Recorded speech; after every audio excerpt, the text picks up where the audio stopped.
Linda, could we have a roll call, please? Certainly. Councilmember Bagby? Present. Vice Mayor Paula? Here. Councilmember Brigham? Here. Councilmember Russell? Here. Mayor Wolter? Here. And report out of closed session, City Attorney? There is no reportable action out of closed session, Mr. Mayor. Thank you. And conflicts of interest of conflict of interests to declare. Anything? I will be recusing myself from the candidates. Okay. Anything else? Okay. Before we get into the agenda review, I just wanted to take this opportunity to introduce one of our two student liaisons that we have. This evening with us we have Samantha Santana, who goes to Cloverdale High School. The other student representative is Everett Conway, and Everett was here a couple of weeks ago to say a few words to us. So the way the student liaison works is they get an agenda packet just like the council members, and they get a advisory vote when the items come up. So we'd like to hear what the youth of the community has to say on some of the topics. So Samantha, did you want to say a few words or introduce yourself? Or Hi. Oh. just grab the mic and pull it to you. There you go. Hi, my name is Sammy Santana, and I'm a senior at Cloverdale High School. I get involved with my community through the Interact Club, and we're actually doing a river cleanup this Saturday that I'm very excited for. And I do cross country, 4th year this year. Woo.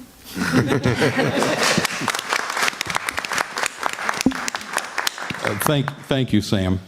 I am going to rearrange the agenda just a little bit. I'm going to take the proclamations and presentations first ahead of the public comment. So, Mr. City Manager, Paul Keller, we have a few proclamations. So I'm going to go down as you read them, and I believe the first one is with the Fall Prevention Awareness Week in Cloverdale. Yeah, thank you, Mr. Mayor. Janie Shepard from the Senior Center was supposed to be here for the proclamation, but I don't see Janie in the audience. Did somebody else come to represent the Sonoma County Area on Aging tonight?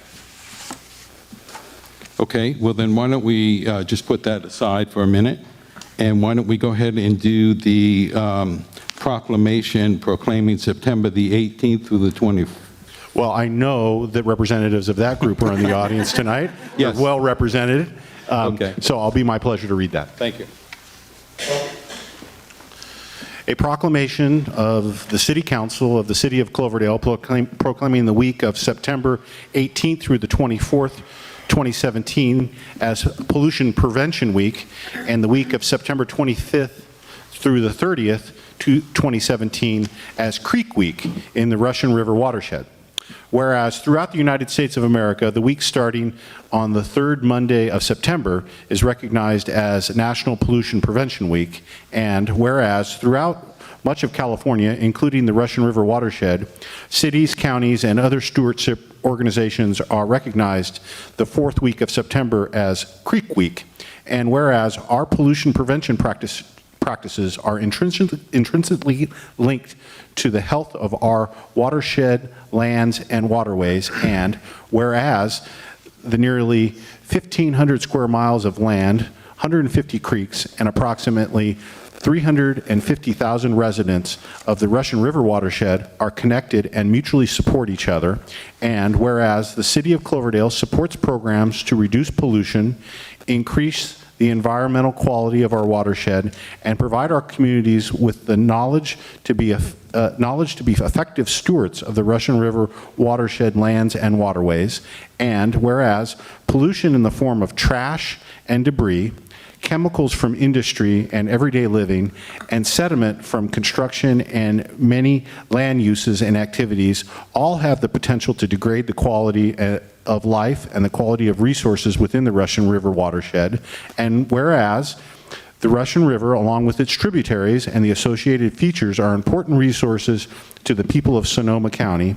And whereas the City of Cloverdale strives to protect our lands and waterways through ongoing pollution prevention outreach, which aims to raise awareness of the harmful effects of pollutants in our natural systems, and whereas during Pollution Prevention Week and Creek Week, river and ocean cleanup campaigns will take place throughout Sonoma County and the City of Cloverdale.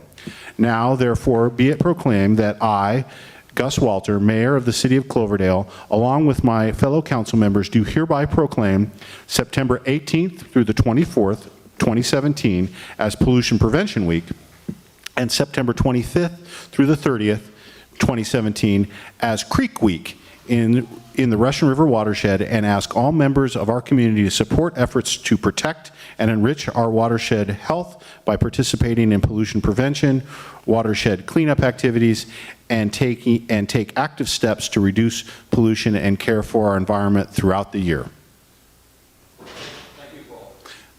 I believe Chris Bucati is here to accept this proclamation. Could I have other members of our group join me as well?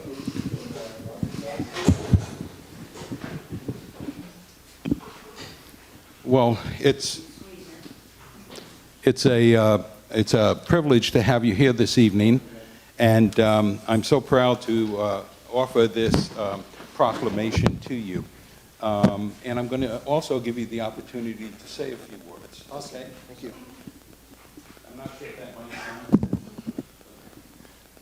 might Thank you, Mayor, and thank you, City Council, and members of the City Council. On behalf of Clean River Alliance, I accept this proclamation.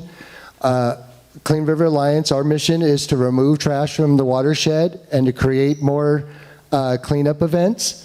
One of the ways we've been able to do this is having weekly town cleanups. We do monthly cleanups and monthly creek cleanups in our watershed.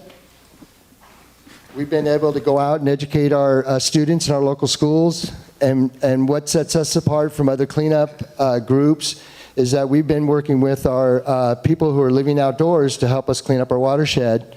And in the last 17 months, they have put out over 80,000 pounds of trash for us to pick up with our trash program. We've also partnered with other nonprofit groups like Russian Riverkeeper, who is also our fiscal sponsor, Russian River Steelhead Society, and groups like Surfrider, to name a few. Also working with the City of Cloverdale and other cities like City of Santa Rosa. But without all the volunteers who have come out and help some of them who are here, excuse me for my notes, this honor would not be possible. But I'd also like to mention one of your local volunteers, Casey Carr, who is standing right here. If it wasn't for him, you know, this guy has got 2 jobs, big family, and he still finds time to go out at 6 o'clock in the morning and clean up our local river. So he's inspired us and me to come up and to work with him. And we're just happy to be able to work with Casey and have him work with us. In closing, I'd like to mention that this week we are having a river cleanup, and we're happy to have the Cloverdale High School students coming out and helping us. And we'll be meeting at the First Street Bridge at 8:30 in the morning, so if you'll come on out and help us out. And starting next week, we're going to be doing a 6 a.m. cleanup meeting at First Street Bridge on Thursday mornings with me and Casey and some other people. So we're really proud, and thank you very much. Thank you. Yeah, let me just give that to you.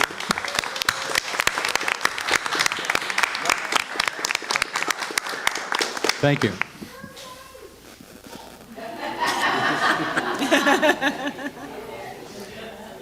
And our next proclamation is proclaiming the opposition to hate.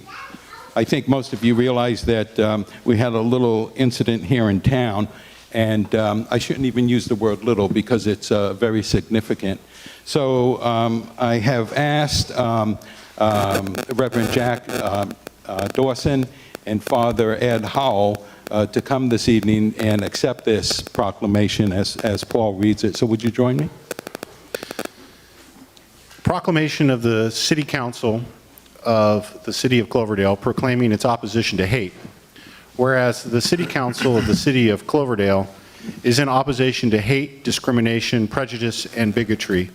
And whereas history has tragically taught what happens when people stand by and allow acts of hate, violence to occur. And whereas the people of Cloverdale, California stand together in opposition, opposing racism, anti-Semitism, and homophobia. And whereas behavior and actions that promote hatred and violence against individuals or group based on their race, ethnicity, religion, sexual orientation, and immigration status will not be tolerated in Cloverdale.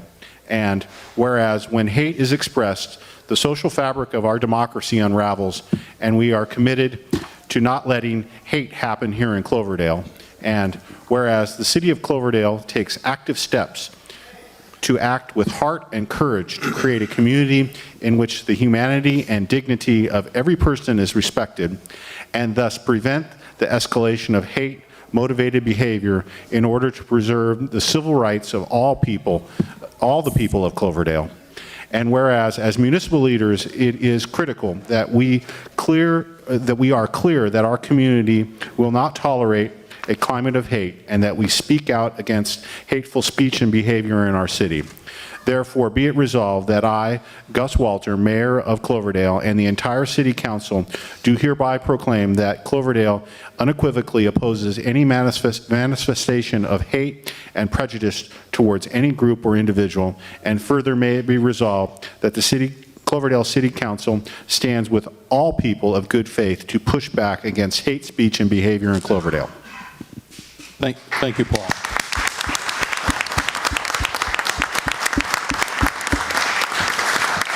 And Father Ed, if you'd like to say a few words, and then Jack. We'd like to thank you for doing this. This is what we preach every Sunday, of course, and perhaps on the example that we just saw, we need some light blue T-shirts with doves on them, to show that we are against any kind of this hate, and we very much are in concert with all of the people of Cloverdale.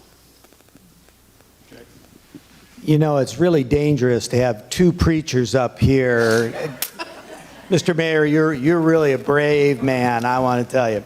I wanted to share something with you. On the wall of our sanctuary, there's a banner that says, "Be the church, protect the environment, care for the poor, forgive often, reject racism, fight for the powerless, share earthly and spiritual resources, embrace diversity, love God, enjoy this life." Now that says be the church, but I just wanted to say that I think you could say that is what community is all about.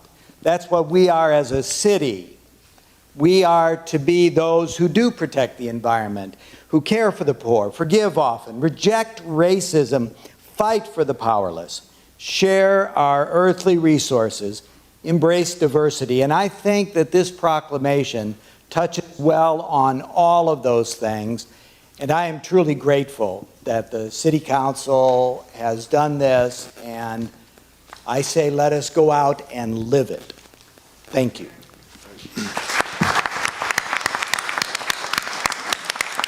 Well, Father Ed, thank you. Reverend Jack, thank you for coming. And the proclamation is there for you to share with everyone. And before I turn the microphone over to Vice Mayor Paula, because he has a message from the school district, I wanted to thank our city manager, Paul Kaler, and our acting police chief, Chris Parker, for jumping on this right away. It was the very next morning that Paul was on the horn to all the city council members, advising us what happened and what the next step should be. Our acting chief, Parker, was right down there taking pictures and doing a report. And we'd like to think that we've nipped this in the bud, but we have to be conscious about this going on all the time. So, thank you. Thank you, Mayor. Vice Mayor Paula? Yeah, thank you, Mr. Mayor. I just want to let everybody know I have been in contact with the school district as well over this incident. I talked to the superintendent of the Cloverdale schools, Jeremy Decker. Unfortunately, he couldn't be here this evening, but he did forward me that they did in fact pass a resolution, and I'm not going to read the entire resolution. I'll save you that, but it does say that the school district Board of Trustees is committed to the success of all students, irrespective of their immigration status, ethnicity, race, religion, sexual orientation, agility, sex, or gender identity or beliefs. So I just wanted to share that they did take action on this, pass it, and they condemn that kind of behavior, and they won't tolerate it at the school district as well. So thank you.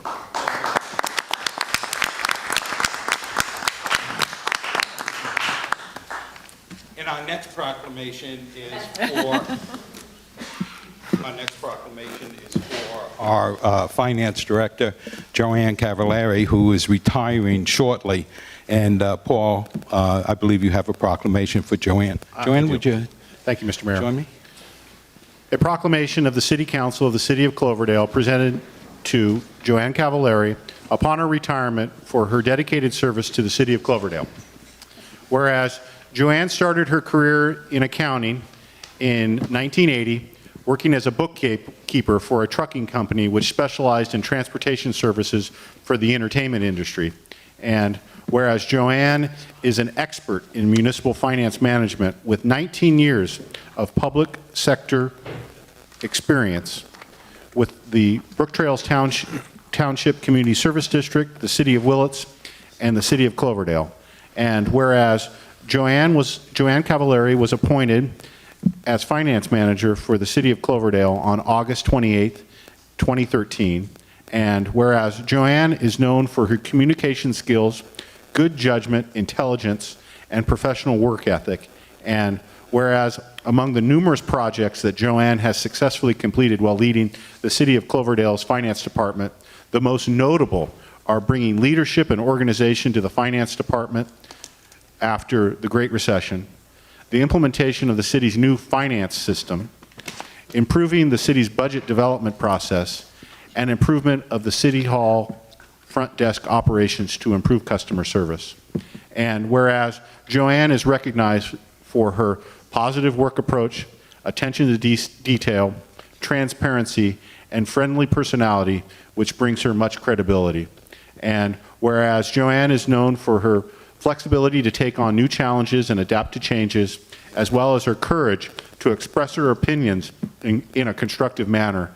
And whereas Joanne's greatest gift to the City of Cloverdale is her loyalty to her employees, for which she is known as a fair and generous supervisor that gets the best performance from her employees in her authority.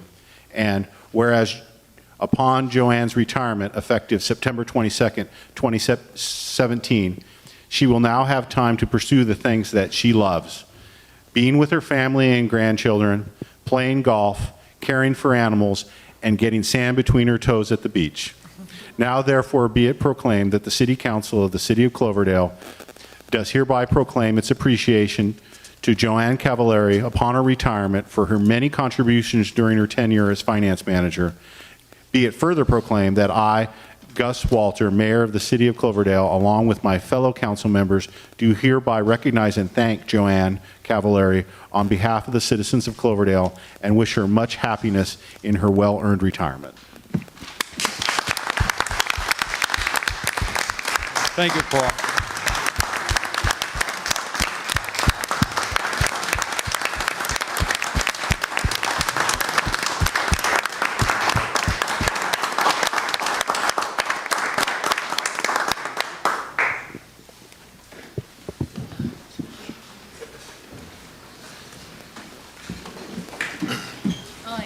So, Mr. Mayor, I'd just like to make a comment if Sure, I could. sure, Joe. I have to say, I've worked in government my entire career, and I have never worked with anybody that has not been so dedicated.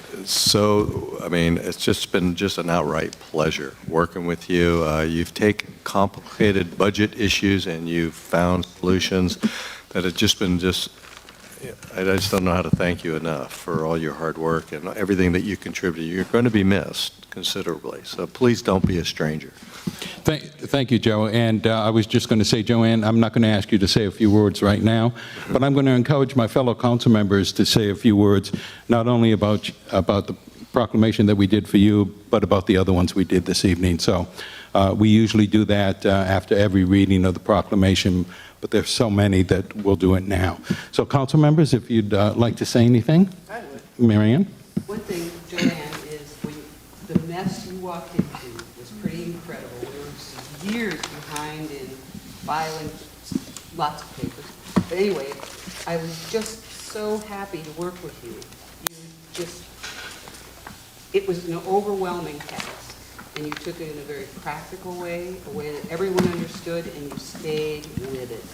And there were no, well, maybe next year we'll get it right, next year. You brought us up to date in like a year. You brought us up to date 5 years.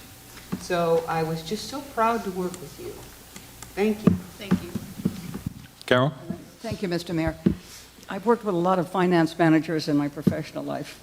And one of the problems that they always have, in finance particularly, accounting also, is that people think of them as numbers folks, you know, the money people. And they're a little scary. And often, I think they begin to react like that over the years. And they almost become the image that other people think of them as. And what I appreciate about you personally, Joanne, and I think we all do, in fact, I know we all do, is that you're so approachable and warm and human. And the other thing I love about you is you will take something really complicated and explain it so that I can understand it. That's a real talent, okay, especially when it comes to finance. I've been very grateful for that, and I can see the effect, and I certainly join Councilmember Brigham in my appreciation for the work that you did to bring the city up to par. I think the mark of somebody who's really, really good at their job is that they can retire and the work goes on without them. That's the ultimate compliment, and you deserve it. Thank you. Joanne, I'm just going to ditto everything that my fellow council members said, and all I want to say is thank you. You have put us on the right path, and as Vice Mayor Paula said, I hope you're not a stranger. I hope to see you coming back. So, thank you. At this time, I'd like to open it up to the public. Anyone wishing to address any of the proclamations or make a comment on them that we did this evening? Yes. Yes. And just state your name, and there's a little pad there for you to sign as well.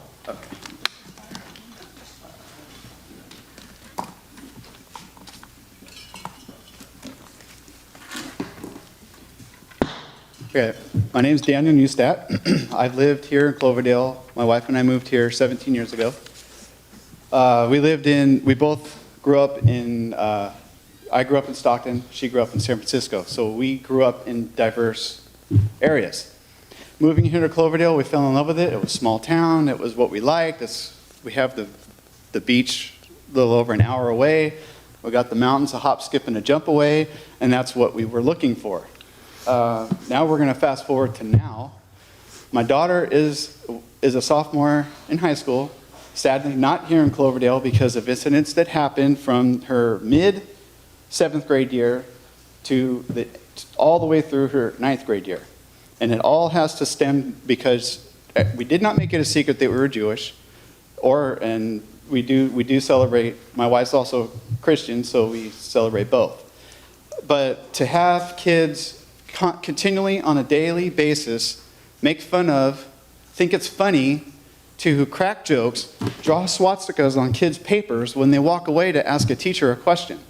I have been at almost every day at the middle school, at the high school, because of this. My son is still getting bullied and having these things happen to him, and nope, everyone's thing is they're tired of hearing about it.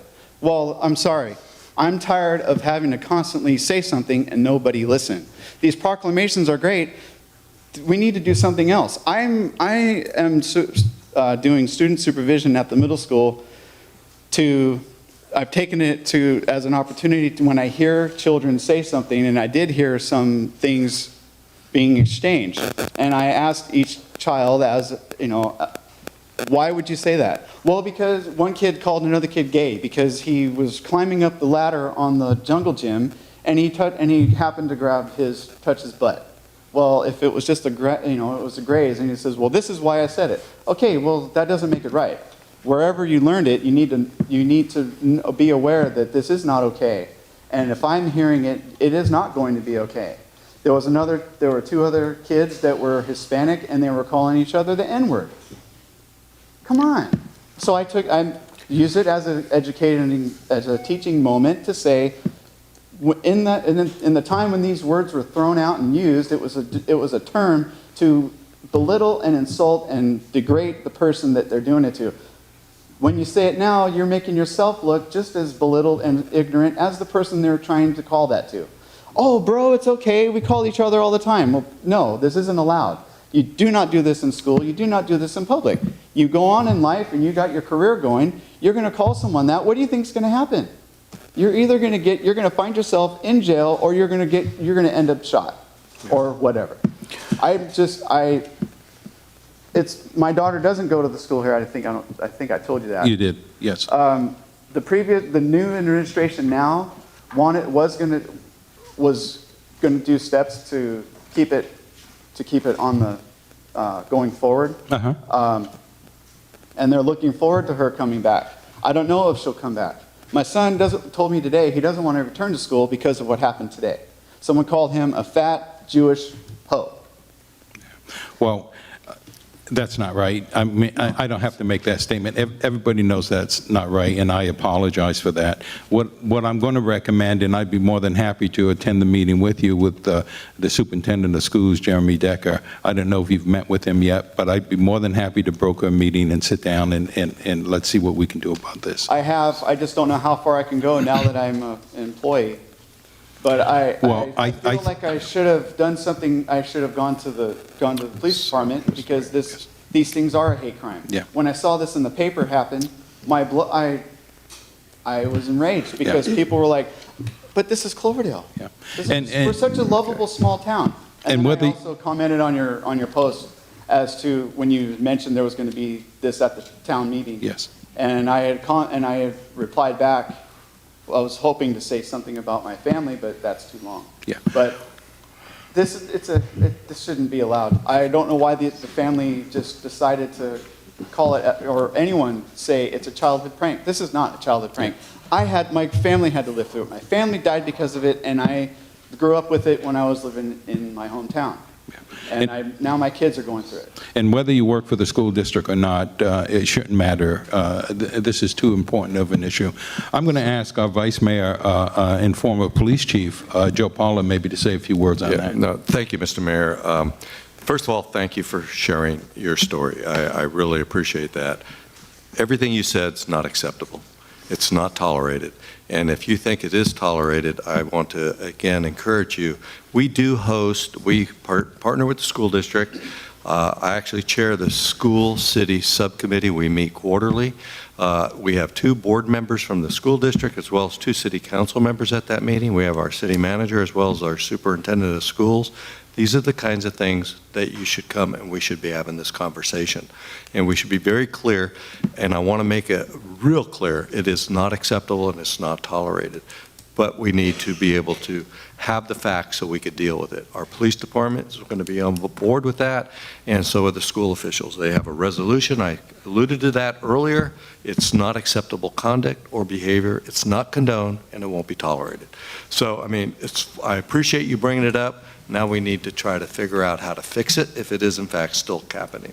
So your name and address, if it's there, and the contact information, and we'll make sure that you're invited to our next school meeting, and you'll be on the agenda when we'll have a conversation on this issue.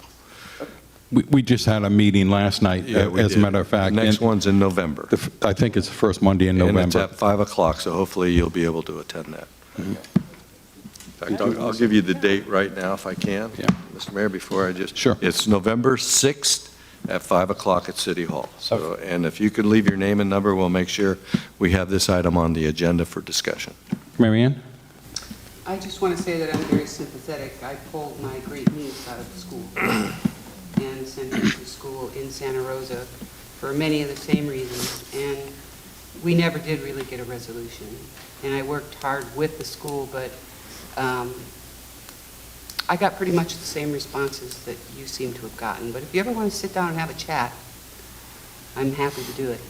Well, I pretty much wanted to, there is a huge history involved with my family getting here.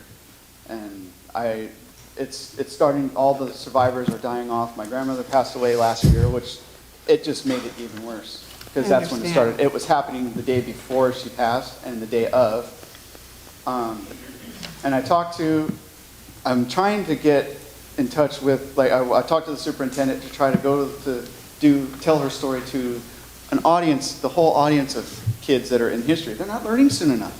I learned about this not only because I grew up with it was my family, but I didn't know all the details, which was fine. But they need to know early. They need sooner than 10th grade, junior year, whatever it is. I don't know what year you start learning about the Holocaust. I feel like it might have been sometime like freshman year or 8th grade we touched on it, and I think we went more into it sophomore year. Yeah, they don't even do that anymore. My daughter learned about ancient history and Roman times when she was in 7th and 8th grade, and come here and she learned about it in 8th grade again, and it's like they didn't even come close. It was Civil War is when they ended. It's difficult. Well, thank you for sharing that with us, and I'm sorry for what you and your family are going through. So, anyone else on the proclamations? Okay. Well, then I'm going to go ahead and close that. Let's move on to public comment. Anyone wishing to speak to the City Council on items that are not listed on tonight's agenda may do so. Please limit your remarks to 3 minutes and step up to the podium. Thank you for signing the sheet, and tell us what you have to say. Hi, my name is Deborah Shively. I live on McCrae Road in Cloverdale. Today I walked in because I finally got frustrated enough and all I got handed was a nuisance identification form, and got told that, oh, my nuisance thing, reporting the same thing, would be just added to the stack and there was nothing the city could do. Now I'm talking about the Cloverdale car wash. It is in disrepair.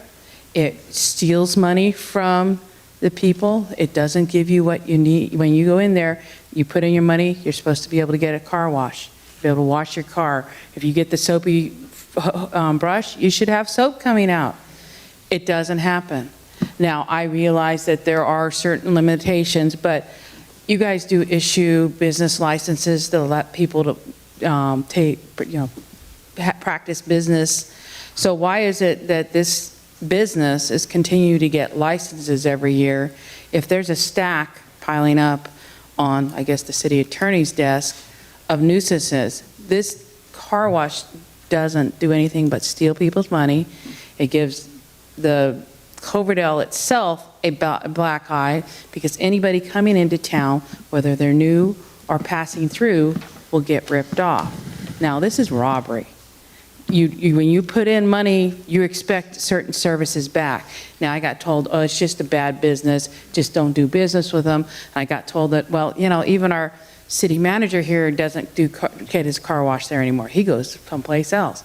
Do we have to, everybody leave town and drive down to Healdsburg in order to find a car wash that actually has soap come out when you want to wash your car, that actually has, the minutes be correct, that actually has labels so you know exactly which cycle you're on? I'm sorry, but yes, and I realize you can't do much about it, but at some point, the city has got to take a stand with a business that's stealing from the public. Thank you for sharing that with us, and thank you. And I believe the city, you're absolutely right. We've received a number of complaints, and I believe city staff is on that, David? Correct, Mayor. And I do want to share with you that we did acknowledge that she came into City Hall today. It is important that citizens who may feel that the business isn't operating properly, that they do file a nuisance abatement form with the city.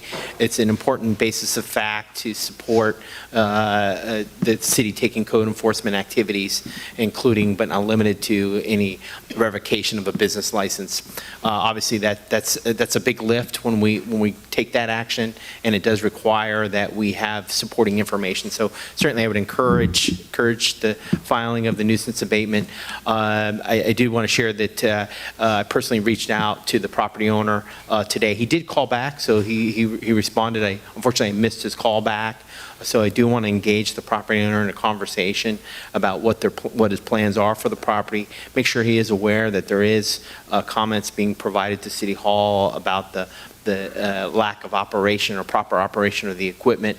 And I think likewise we'll be exploring with the City Attorney's Office what our options are relative to code enforcement for this particular project.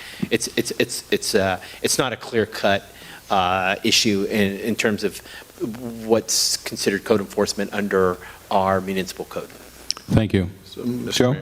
Thank you, Mr. Mayor. I just want to add a comment. I also have received several complaints, and I have forwarded them to the city asking that they look into them. But I would also like to know, and I'd like to see if I can get a reply within the next week or two.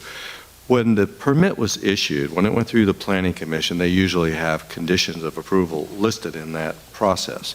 Now, I recognize this goes back a long time, so I don't know, but I'd like to know what the conditions of approval were. Typically, landscaping is one of them, and there's certainly no landscape there, and I'd like to just kind of take a look at and see what was approved and where is it today, and what leverage we have with that in mind. Because it's more than just a municipal code, there's also the conditions of approval that were articulated in the original application approval. So I'd like to know what those are as well. Thank you. Thank you. The other thing I'd be curious about is the sign that got burned down. That never did get fixed, did it? No. It's still sitting, so there's a burned out sign that's been sitting there for years. Well, it sounds... The property in the back is cleared now, that shack where a lot of people were living, that has been tore down, right? That's all cleaned up now?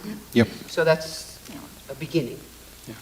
So the city is aware of the issue, and as you could hear from our assistant city manager, we are taking steps to get that situation cleared up. Thank you, David. Anyone else on public comment, items that are not on tonight's agenda? Seeing no one rise, I'm going to close the public comment session and move on to the consent calendar. All items under the consent calendar will be considered together by one action of the City Council unless any council member or member of the public wishes to have an item removed and discussed separately. Anything to be removed? No? Move approval. Second. Roll call? Councilmember Bagby? Aye. Vice Mayor Paula? Aye. Councilmember Brigham? Aye. Councilmember Russell? Aye. Mayor Wolter? Aye. Advisory vote? Excuse me. Samantha? Aye. Thank you. Next item is, communications. Any communications? No, sir. Public hearing, introduction and first reading of an ordinance rezoning an approximately 3.25 acre parcel located on the southwest exit of city limits. And this is David? Good evening, Mayor, honorable council members. David Kelly, your Assistant City Manager and your Community Development Director. I also would like to acknowledge Rafael Miranda, and he may be called to speak on matters relative to the processing of the entitlements for this project. But by way of background, the council previously approved an outside services agreement for the subject parcel to obtain city services. That agreement was approved by the council in June of 2014 and was subsequently approved by the Local Agency Formation Commission, which has authority regarding extension of services outside city boundaries. A particular condition of the, what I'll refer in short of the OSA, or Outside Services Agreement, is that the applicant, in this case the property owner, apply for both pre-zoning of the property as a condition of annexation into the city limits. And in essence, the reason we're here tonight is to take those necessary actions to pre-zone the property by way of the ordinance that's included in your packet, as well as appropriate other entitlements. And I'll kind of walk through that for you this evening. The proposed project is, for the most part, largely constructed. It's an existing fueling station that is developed to support a card lock type fueling for large vehicles, though the site also supports fueling for regular automobiles and cars. The included with the canopy and fueling station is a large warehouse, an existing warehouse that was the former site for jet trucking. This was previously utilized as a trucking facility. The applicants now, which I'm going to refer to as Renner Fueling, is now using it as a distribution hub for their lubricant products. That's important because that fits in with what we're asking the council to pre-zone the site tonight. There is, as I mentioned, an ordinance in the packet that would accomplish that. The proposed zoning for the property is M1 or industrial. The purpose of that particular zoning designation is because it's designated industrial on your general plan. And so the appropriate designation zoning, pre-zoning, is likewise the industrial zoning designation, or M1. In order to accomplish annexation of the subject property, it is necessary under the requirements by the local agency formation commission to pre-zone the property. That pre-zoning would take effect once the property is formally approved for annexation. As a part of annexation into the city, we, as your city staff, conducted environmental review as required under the California Environmental Quality Act. And that's the first action we're asking the council to take tonight, is to adopt a resolution approving the mitigated negative declaration that's included in your packet. By way of reference, the commission, as part of their review and conducting a public hearing on the project, did adopt a resolution recommending to the city council that you approve the environmental document. I'll touch briefly on that.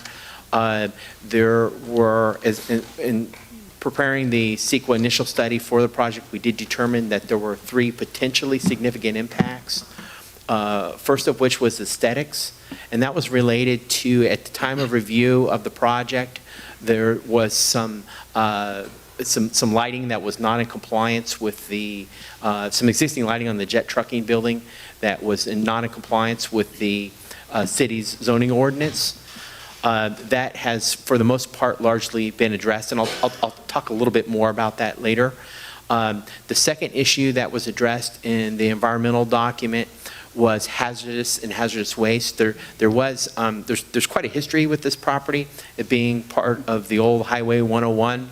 There's a number of things that were uncovered as part of construction, one of which was a buried fuel tank, and there were some requirements to address that by way of compliance with the county health department and future mitigation that may be required to address basically that removal of the fuel tank. And last but not least, the initial study did identify potentially significant impacts related to the transportation and circulation. There was a mitigation measure that identified the project's fair share of traffic volume on South Cloverdale Boulevard at the intersection of Treadway as well as Santana. And there's a mitigation measure that requires payment of a fair share of costs of signalization of that project. So that kind of in summary were the significant impacts that were determined by conducting the initial study, and we proposed appropriate mitigation that is included in the conditions of approval for the project.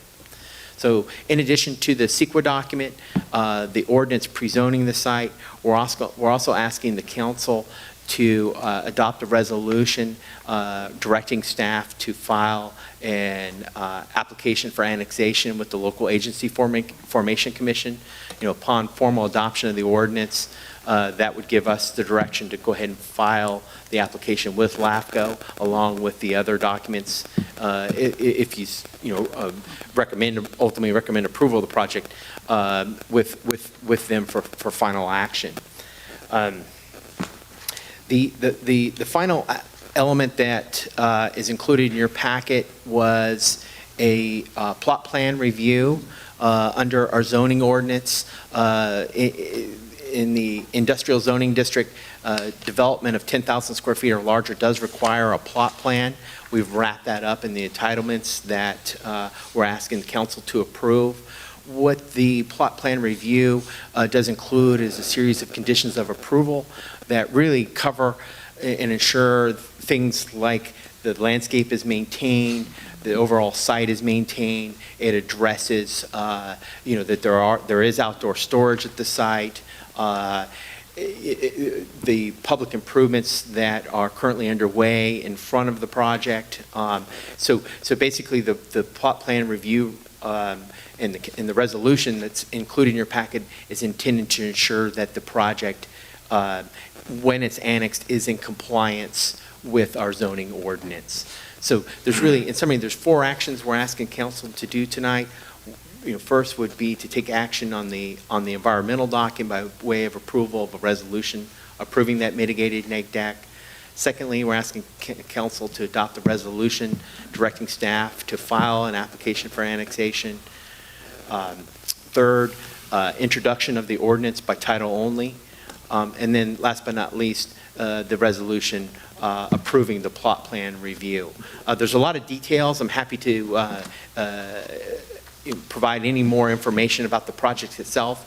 I did include in your packet a nuisance abatement form that was filed by a concerned citizen about the lighting on the site. In fact, I received a subsequent email, and I just wanted to make sure that they wanted their information entered into the record, so I'll give you a copy of that. They're raising concerns about they noted that there is mitigation included in the plot plan review, as well as the CEQA document regarding lighting at the project site. Then that mitigation was largely directed and intended to address some of the existing lighting that's on the distribution warehouse. That has since been largely replaced with LED lighting. There was a discussion by the Planning Commission in regards to the lighting on the canopy. There is if you happen to notice, there is a light around there's really 2 types of lights. There's lighting around the canopy itself, and then there's lighting underneath the canopy. And we have reviewed both, and the commission determined that that lighting was consistent with the zoning ordinance. We did not require an illumination study to look exactly at the amount of lumens, but clearly for a site that offers 24/7 fueling, you want it to be well lit, you want it to be safe. Commission did talk about the red lighting on the exterior of the canopy, and determined again, because that type of lighting is allowed in our zoning ordinance, that it was not a significant issue. It kind of stands out as a marketing theme for the fueling company itself, and that there was no further mitigation required for that. Staff did offer up some suggested language if they chose to, but commission did not recommend that.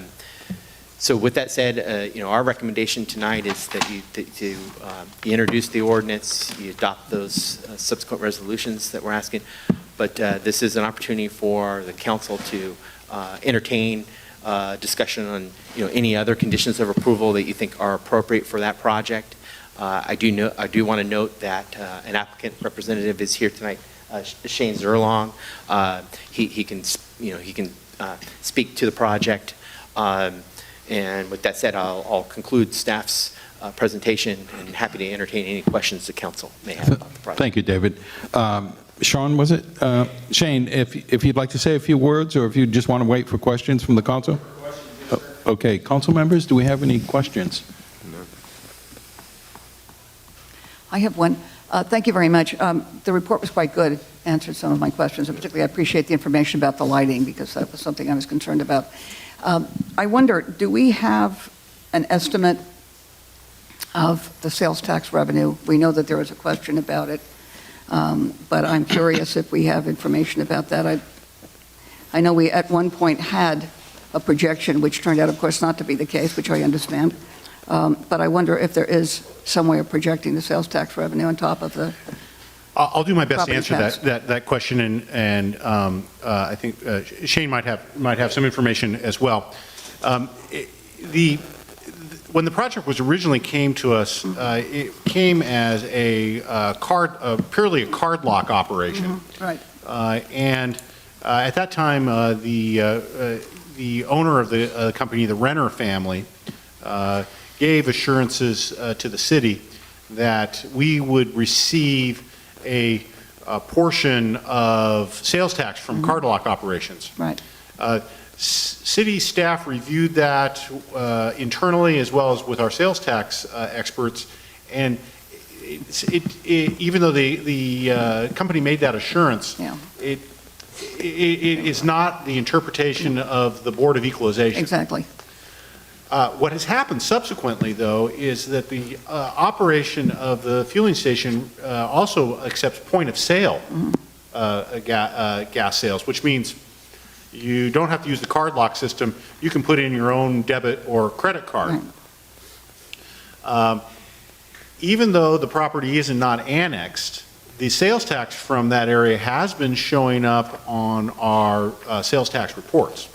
And so we believe what we're seeing is the point of sale sales tax. And I unfortunately did not have the chance to sit in on the last Muni Services report where they reviewed sales tax, and we cannot disclose publicly exactly what sales tax amounts are, because they are confidential. Right. But I can tell the council we are seeing sales tax come in from this operation, and we are anxious to getting it annexed so that sales tax is officially within the city limits. Okay. So I don't know, Joanne, I don't know if you received the last Muni Services report, and I know the prior quarter we were seeing Renner sales tax come in. We did see some sales tax come in from the fuel sales there. That money is not, we're not going to be able to keep that because it's always subject to audit. So it will leave. But I guess I can't really say approximately how much we might. No, we really can't. It is well under what they said, Oh, but yeah. it's better than nothing. Thank you. We can say that. Yeah, I bring it up. Yeah, I bring it up because in our budget financial impact, we have a note here that says, if approved and constructed, the project would result in increased property tax and sales tax revenue to the city, and goes on to explain that some may not be allocated to the city, et cetera. But when we put something like that in, I will get questions, and I want to be able to have an accurate answer if somebody says, so what does that mean in money? Yes, if you just step up to the podium, and please just jot your name down there on that little green pad. Thank you. And if you could just state it for the record as well.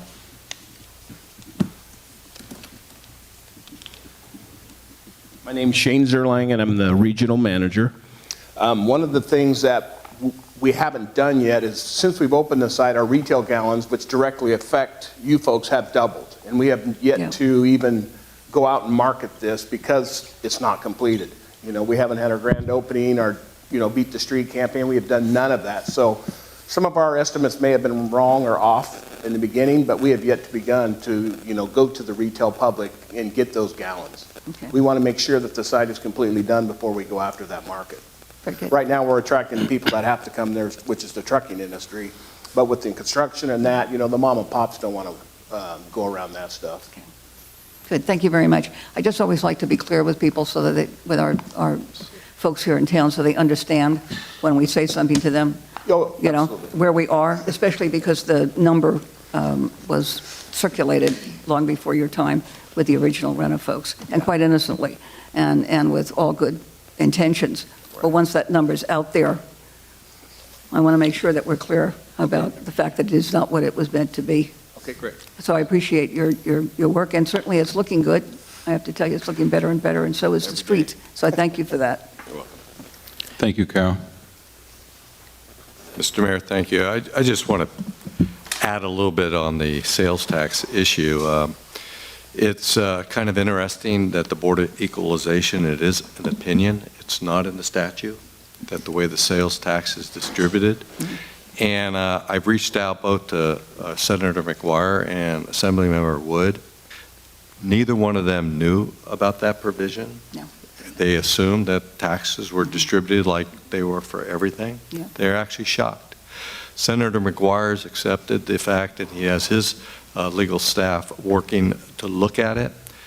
The downside, and the League of California Cities in the past has also took a look at this and tried to get legislation to correct this because it's inequitable. It's wrong. The impacts are here, yet the money goes to the corporate office for the sales. So that doesn't make sense. And the problem is the cities with the corporate offices are adamantly opposed to any changes, and rightly so. I mean, if we had the corporate office here, I'd be quite happy with it. But unfortunately, we don't, and the money goes, in our case, to the corporate office. So I think it's not a done deal. It's still being reviewed at the legislative level because I'm hopeful that through legislative action, they can fix that, and hopefully they will. But right now, it is what it is. It is, yeah, we won't hold our breath, will we? Thank you.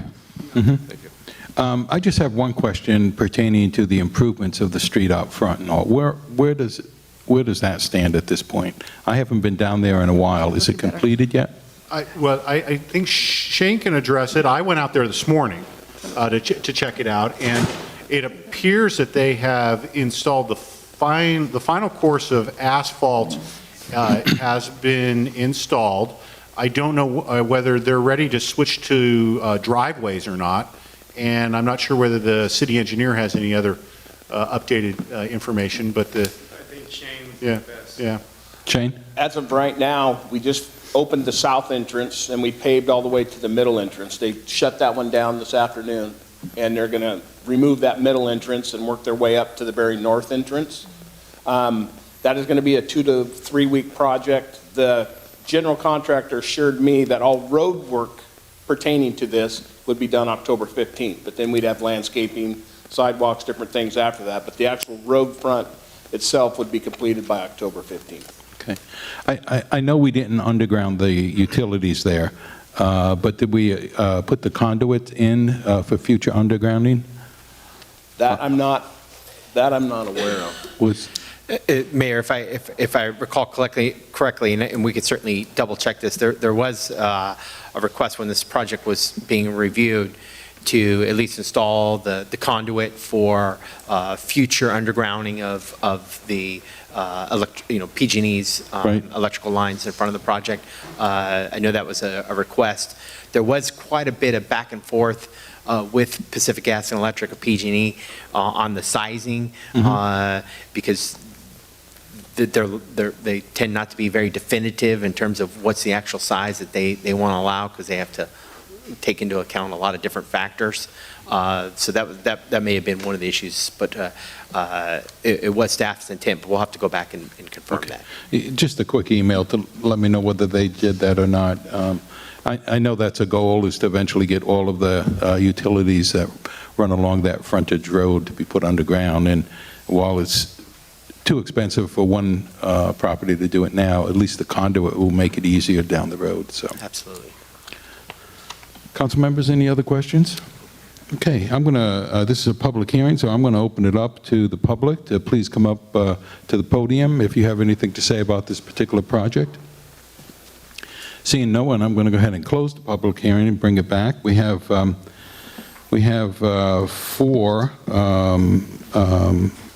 resolutions. I think the first one is on page 321.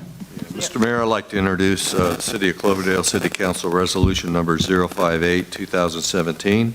It's a resolution of the City Council adopting a mitigated negative declaration and mitigation monitoring and report program, MMRP, prepared in accordance with the California Environmental Quality Act for the Renner Petroleum Fuel Station, annexation and pre-zoning, project located at 1313 South Cloverdale Boulevard, a 3.23 plus or minus acre property formerly addressed as 28181 Old Redwood Highway, APN 117-040-066. Is there a second? Second. Seconded by Bagby. Could we have a roll call, Linda? Councilmember Bagby? Aye. Vice Mayor Paula? Aye. Councilmember Brigham? Aye. Councilmember Russell? Aye. Mayor Walter? Aye. And Liaison Samantha? Aye. Okay, next there's a resolution directing staff to submit the application for annexation to LAFCO, 324 page number. 3-2. I'll read the resolution by title only, Mr. Mayor. Thank you. City of Cloverdale City Council Resolution Number 059-2017. Resolution of the City Council directing city staff to file an annexation application for Cloverdale Reorganization Number 2017-01 Renner for the Renner Fueling Station property consisting of an approximately 3.23 plus or minus acre parcel of developed land, generally situated west of Highway 101, South Cloverdale Boulevard, and south of Sandholm Lane, AP 117-040-066, with the local agency formation commission. Second. Roll call, Linda? Councilmember Bagby? Aye. Vice Mayor Paula? Aye. Councilmember Brigham? Aye. Councilmember Russell? Aye. Mayor Walter? Aye. Samantha? Aye. Next is a resolution approving a plot plan review, and that's on page 329. I'll read it by title only. City of Cloverdale City Council Resolution Number 060-2017. Resolution of the City Council approving a plot plan review permit for the Renner Fueling Station property located at 1313 South Cloverdale Boulevard, a 3.23 plus or minus acre property formerly addressed as 28181 Old Redwood Highway, APN number 117-040-066. Second. Seconded by Paula. Roll call, Linda? Councilmember Bagby? Aye. Vice Mayor Paula? Aye. Councilmember Brigham? Aye. Councilmember Russell? Aye. Mayor Walter? Aye. Samantha? Aye. Okay, next is a introduction and a waiver of the first reading of ordinance number 716-2017. So, Mr. Mayor, I'd like to introduce the ordinance and waive the first reading. City of Cloverdale City Council Ordinance Number 716-2017. Ordinance of the City Council or City of Cloverdale amending Title 18, zoning of the City Municipal Code, pre-zoning an approximately 2.23 plus or minus acre parcel of development land generally situated west of Highway 101, South Cloverdale Boulevard, and south of Sandholm Lane, APR or APN 117-040-066, referred to as the Renner Fueling Station property, to the General Industrial M1 zoning district. Second. Roll call, Linda? Councilmember Bagby? Aye. Vice Mayor Paula? Aye. Councilmember Brigham? Aye. Councilmember Russell? Aye. Mayor Walter? Aye. Samantha? Aye. Okay, Kate, just a little guidance here. Do we close the public hearing or do we continue it to the next reading? You close the public. Okay, we'll go ahead and close the public hearing, and we'll now take the second public hearing, which is the introduction of the first reading of an ordinance amending Title 18 zoning of the Cloverdale Municipal Code, adding Chapter 18.15 cannabis. And this belongs to David? I will be recusing myself from the podium because of possible property and business interests that could be conflict of interest. So if you give us a second, Mr. Mayor, Kate Cook from the City Attorney's Office is going to give a short presentation, as well as David Kelly. And we're going to try our new projection system, so the council can see the PowerPoint presentation that the public is seeing. For everybody's information, for quite some time now, the council had to have all presentations on hard copy, on paper, and they couldn't see the same presentation that the Maybe back a public little more. saw. We've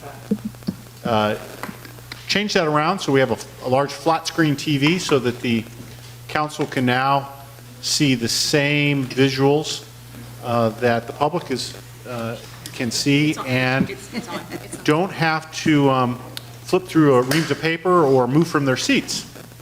Thank you, Paul. Linda, before we get started, I know you will, but just make sure you reflect in the records that Councilmember Brigham has left the dais.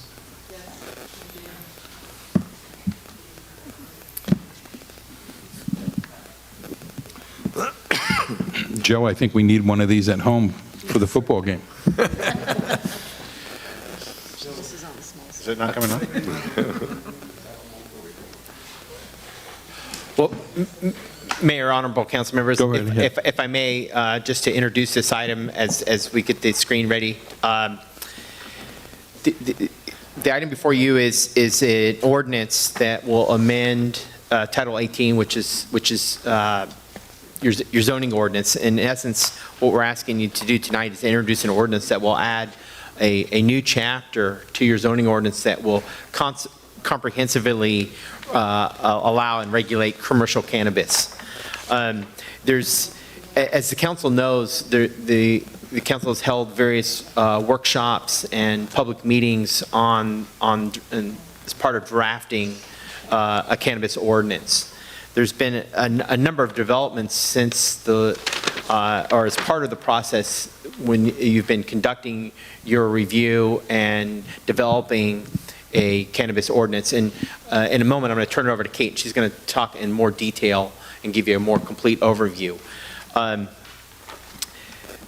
Obviously, there was a significant change in November of 2016 when the voters of California passed Proposition 64. And it was at that time that the council took under consideration the effects of Prop 64 and included in the ordinance consideration for recreational cannabis uses. And so it was really it drove the council to make amendments to the ordinance to include regulation of recreational cannabis.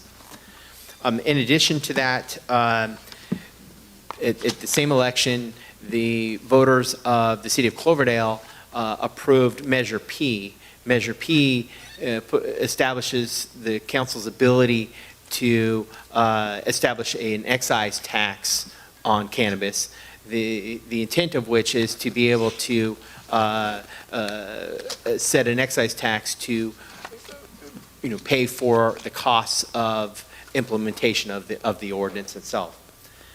Subsequent to that, the state legislature adopted Senate Bill SB 94, which put in place additional regulations and tried to merge both the Adult Use Act as well as what was previously referred to as the MCRSA Act, and it's now called the Medicinal and Adult Use Cannabis Regulation and Safety Act, or MCRSA, and Kate will talk a little bit more about that.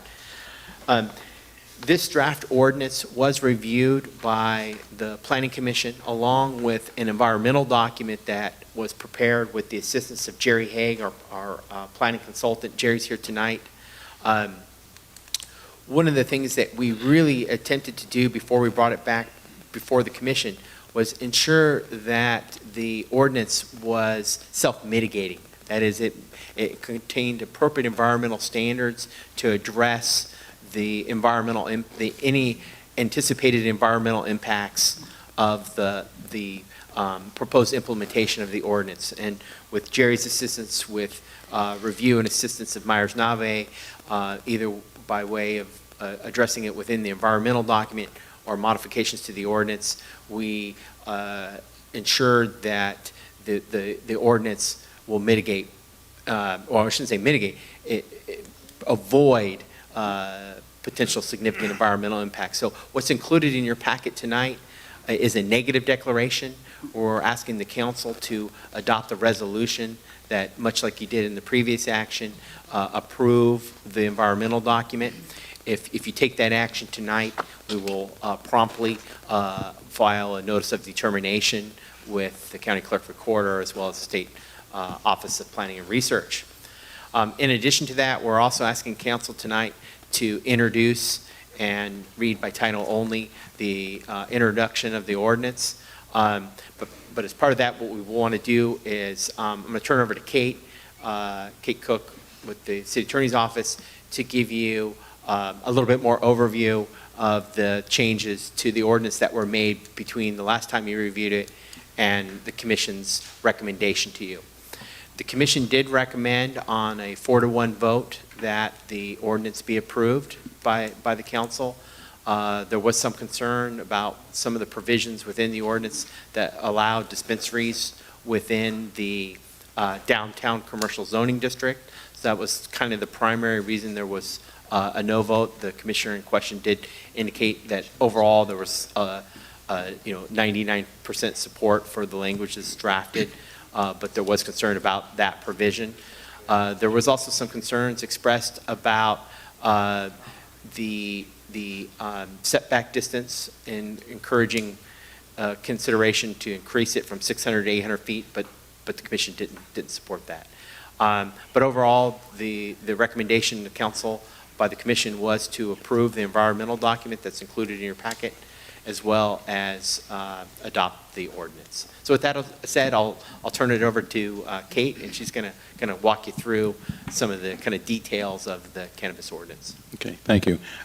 David, is there a slide up here? Yes. Okay, we can just follow along on our paper handouts. Okay, so let's not hold it up. Thanks, David. Thanks, Mayor and council members. I've been here before. As you all know, this is probably the 4th or 5th time I think you've gotten together to discuss this item, so I'm going to try to be brief, but still explain things for the benefit of the public so everyone is informed as to what's going on. So, as David mentioned, this is the kind of one of the last steps in a long process. You guys have been looking at this for over a year now and talking about how you want to regulate cannabis in Cloverdale. Mainly, we've been chatting about commercial uses. Now that it's legal in California, not just medical, but recreational as well, cities have broad land use authority to regulate these businesses how you want. You can allow them, not allow them, or create rules and regs and say where, when, and how they'll operate, and that's what everyone's been working on with this ordinance. So this ordinance, first of all, I'll just go over what the current regs in the city are. Currently, in the city of Cloverdale, as most people know, dispensaries aren't allowed, commercial uses aren't allowed. The city does allow some limited medical use, personal cultivation for qualified patients and caregivers who have a doctor's recommendation. There is a business tax on the books that hasn't been implemented. As the assistant city manager mentioned, the council would have to pass a resolution to set a tax rate if that were to go into effect later. And as we all know, cannabis is legal in California. There were recent changes trying to better align the medical regs with the recreational regs and make the system kind of make more sense. The legislature just did that in June. The last time you all saw this ordinance was February. So there have been changes to the ordinance since your meeting in February. Essentially 3 categories of changes, and I'm not going to point out all of them. I'm going to highlight a couple as I go through the slides, mainly substantive ones, but the categorical changes I would say are there's a handful of changes based on our CEQA review that the ordinance, the city regulations on these businesses got beefed up a little bit to help with environmental protections. Another category of changes I would say is changes we made to better align our city ordinance, the draft ordinance, with state law. SB 94, the most recent legislation, created a new comprehensive list of license types for these businesses, and we wanted to make sure we had them all named correctly and described correctly in our ordinance. For example, there's no longer a license for a transporter. That just went away. And so we wanted to make those changes to make sure that we're up to date with what the state is doing on this topic. And the state is working on regulations right now for all of these different types of businesses, and we're expecting that they'll come out. They're using an expedited process actually to do those regs, and they're still saying that January 2018 they'll start issuing licenses from the state level for these businesses. They won't issue them in locations where the local jurisdiction doesn't allow it. And so Cloverdale, this is the process you all are using to put it out there as what you do and don't allow and where. As I mentioned, you guys have broad authority to regulate this use as you would like. There are some limitations. Since Prop 64 passed, a city or county cannot prohibit someone who's 21 and older, from growing up to 6 marijuana plants in their home. So we are making adjustments not just to the ordinance on commercial uses of cannabis, but we're also lining up the personal cultivation section to line up with state law. And it's all now going to be in one location in the zoning code, so everyone can just go to one spot and you don't have to jump around anymore. So the point of this ordinance is to make it all encompassing so that everything's in one spot, as I mentioned, and the proposed commercial regulations would allow both medical businesses and non-medical or recreational cannabis businesses in particular zones. Businesses would be required to apply for a permit. The city's ordinance, the proposed ordinance, only allows, as you know, the number that you directed us on, 2 dispensaries, 2 retail shops maximum in the city. And it would also allow for manufacturing uses, cultivation uses, distribution, testing. The dispensaries would be, the permit for the dispensaries would go through an RFP process and then come before council at a hearing. The other businesses would not go through the same rigorous process. That would be more of a staff level permit, although there's extensive requirements. And the personal cultivation standards in the ordinance, we are proposing that the medical cultivation stay the same as the city has had it. Qualified patients and caregivers can grow up to 3 plants outside without any type of city permission, and up to 30 plants or 100 square feet in a detached structure with a permit. We did make one small change in the ordinance based on some input from Planning Commissioner Bylon. We made it clear that the medical patient or caregiver needs to provide written documentation that they are a qualified patient. So we did make that adjustment in the ordinance, and that was on page, I think it's 450 of your packet, your really large packet tonight. And this recreational cultivation, and this, again, we're talking about personal cultivation at someone's private residence. This is a new section that would be in the city's rules, and it, in order to line up with Prop 64, allows up to those 6 plants per residence for adults 21 and up inside, and that would be a maximum at each residence. Just because you have 5 adults on a property doesn't mean you get to grow 30 plants. It's just 6 plants per house max.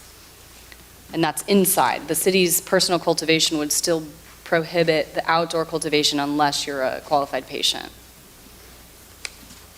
And under the proposed ordinance that you have before you tonight, again, it's 2 dispensaries that would be allowed in the city. The areas where they would be allowed would be the downtown commercial, transit-oriented commercial, general commercial, service commercial, and the industrial park and general industrial areas. There's a size limit on them, and there are distance requirements as well. There has to be a 600-foot buffer between schools or daycares, 100 feet from any residential area, and 200 feet between a dispensary and a park, a library, or like a youth center. And this permit process, again, would go like an RFP. There'd be a limited time when everyone can submit their application, and they have to submit a business plan, a security plan, a site plan, all of these things, property owner permission. Staff would review and see who meets the minimum requirements, and then bring the finalists essentially to council for consideration on issuing the 2 permits. So other commercial uses under the ordinance are generally allowed in those industrial zones for the cultivation uses. And then some commercial zones, we do allow for the non-volatile manufacturing. And then there is a limited like nursery use and small cottage cultivation, which I think is up to 25 plants. What is it? In rural residential where you have at least a 2-acre lot. These again have those same distance requirements. And these applications, for those permits, you need a special cannabis permit to operate in addition to your business license. That is a staff level review based on all the standards. Council will have input later on like any ranking system or specific things you want in that application. And we did add one change in this area too on page 432 of your packet. We added a section in that application process that gives the city manager a bit more authority to bump up one of these permit applications to the council for review if there are what we call significant public interest issues happening. So if someone's applying, say, for a indoor cultivation business, and just the location where they're applying, there happens to be some sensitive user nearby that we didn't list, and it's becoming a big neighborhood issue, or there's something significant with some health or safety issue or some other thing that hasn't been anticipated in the regs, this gives the city manager that chance to just bring it to the council and have a full public hearing on it and give it the appropriate level of review. It's kind of a, I think it's a good provision to have in there. A fail-safe. A fail-safe, that's a good term for that. And again, all of these businesses, whether it's a dispensary or a cultivator or a manufacturer producing edibles, would have to comply with the ordinance's security standards, including surveillance, panic buttons, we've added that in, and operating standards related to odors and noise and environmental. And these are all going to be on top of, the state regs that'll be in place. This is going to be a highly regulated industry. And we've also included in the ordinance pretty extensive provisions on when one of these permits can be suspended or revoked entirely. If the city finds out someone lied on an application, if they don't truly have property owner permission, if there's health or safety issues or code nuisance issues, these are all things that could result in that license being suspended and ultimately revoked.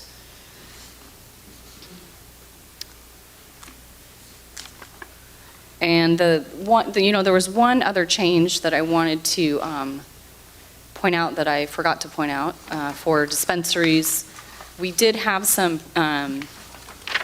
pretty aggressive language in our ordinance originally on the signs for dispensaries.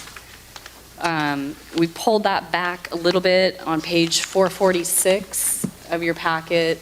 You'll see there's a provision on signs for dispensaries, and we previously had been saying, oh, you can't really even say the word cannabis, that it's going to be there, or have some sort of symbol in the window. But when we looked at this upon further review and the new stuff and the new laws that have come out, they get kind of detailed at the state level about the advertising with these businesses. And so the city could be seen as sort of overstepping what we could do with signs. So we brought that back to line up more with the state law and just say, your signs should not be done in a way that are attractive to minors or going to encourage people to, use cannabis if they're underage. And keep in mind that all of these businesses will have to comply fully with the sign ordinance that you guys have on size and, location and all that stuff. So that was one more change I wanted to point out. And then the next steps as we move forward would be the final reading, then if this keeps going forward, council would be involved in that RFP packet and what that would look like, the request for dispensary proposals, kind of what would be put out there. That's kind of been floating around in draft form, but the city has not moved forward on that yet. And then you all, if you keep moving forward, you could have a meeting setting the tax rate by resolution, and ultimately the application fees that would be set for these businesses, which would be based on the cost of staff time to process them and administer them, and then ultimately selecting the dispensary permit operators and who those folks would be. So if you had any questions, that wasn't as brief as I hoped it would be, but I just wanted to go through some of the changes and give an overview for the benefit of folks who maybe hadn't been here before. Thank you, Katie. Oh. Council members, before I open up the public hearing, any comments? Yeah. I have a few questions. There's one more thing I needed to mention, I apologize, because yes. he's not here, correct? Okay, so Brian Elliott did submit a letter requesting that, as you all know, the kind of the meat of all of this in terms of the zoning of what goes where is that land use table on page 457. And he had requested that the micro business license type be allowed in the service commercial area. That was not something that was included in the CEQA review. Micro business license type is a unique type of license that now will be allowed for medical and recreational cannabis businesses. And what it is it's one license, but you can do multiple uses under that license. It's the vertical integration of the business. So you can grow up to 10,000 square feet. You can cultivate up to 10,000 square feet of cannabis. You can be your own distributor. You can do your own retail storefront. And you can also do some level 1, the non-volatile manufacturing at those sites. We had not included it in the service, any commercial, because of that cultivation component. And if there were to be any change with that, I think staff's recommendation would be if you were to allow a micro business permit type in service commercial, do it with the caveat that there could be no cultivation at that site, because that just doesn't seem like a compatible use. All of the other cultivation uses are only in industrial. But it's entirely up to you whether you want to expand that land, the universe of what can go where. Okay, thank you. Can I ask a clarifying question on that? Yeah. So, Kate? Sorry, Kate. Sure. Were you, okay. I know, It's well, tiny. Well, here's a big one. The planning commission, David, got these, and the city council When we gets get the small these. ones. Here, So Melanie. so I guess my, Third from the bottom. thank you. It's at the bottom. The third from the bottom. It's currently permitted Okay. only in the industrial zoning designation. And we're looking at service commercial. Correct. That was the Okay. All request, right, to allow so- that in service commercial. Okay, I gotcha. And staff's recommendation to ensure that we don't create additional environmental impacts and have to review, recirculate the environmental document, that if council decides to identify micro businesses as a subject to a cannabis permit within the service commercial zoning district, we do that with an asterisk saying no cultivation within that particular zoning district. And that way, the other uses can be considered in alignment with that zoning district, and there would be no other significant impacts in staff's mind from an environmental perspective by making that change, if council decides.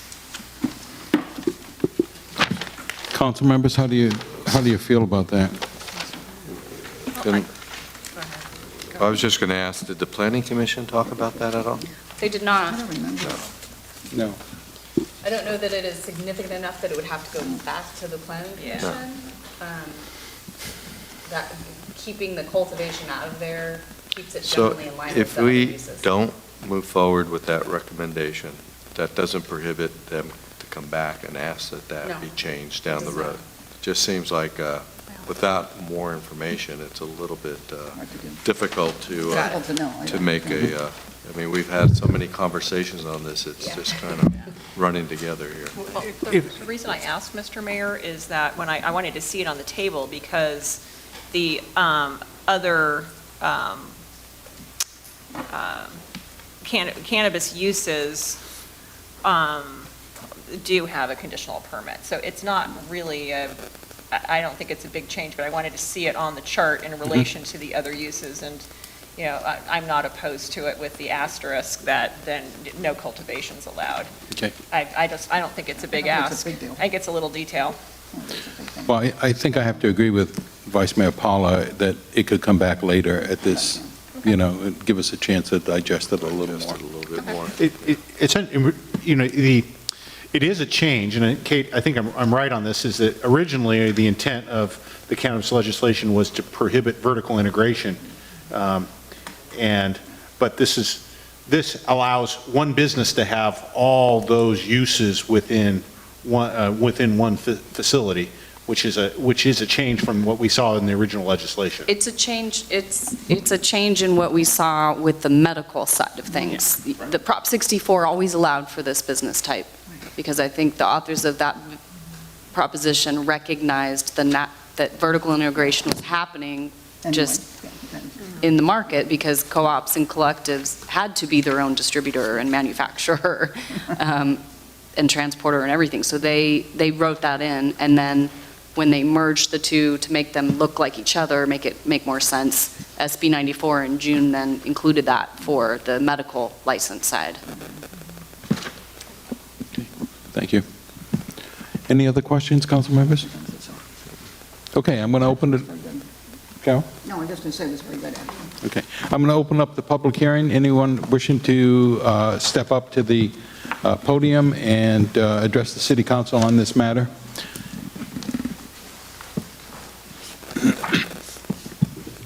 Good evening. Just share with us your name for the records. I'm Lou Viveros from here in Cloverdale, just a couple blocks up.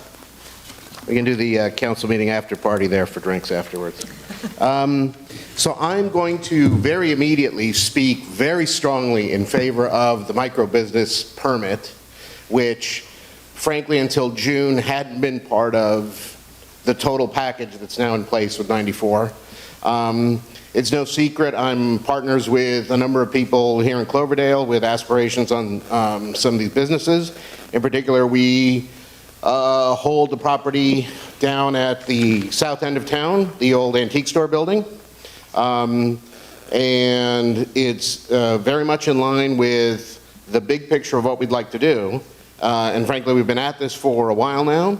And so the request to come back and do it again when everything is already there, I think would be, certainly if that's what we got to do, that's what we're going to do. But the way we've approached this thing is to try and do it right from the beginning, bring in all the right partners. Brian Elliott is one of our advisors, Omar Figueroa, one of our advisors, so we're trying to do this right. And as everyone knows, this thing is just being a lot of time, a lot of investment, a lot of money going out with the holes in the bucket, hoping that this thing at some point gets done. So, you know, the benefits to the city, I think, would be immense. And frankly, this hadn't been looked at originally simply because of the reasons that 94 came in June. So, I don't know. I can't speak any more strongly than that, but thank you for your time. Thank you. Anyone else?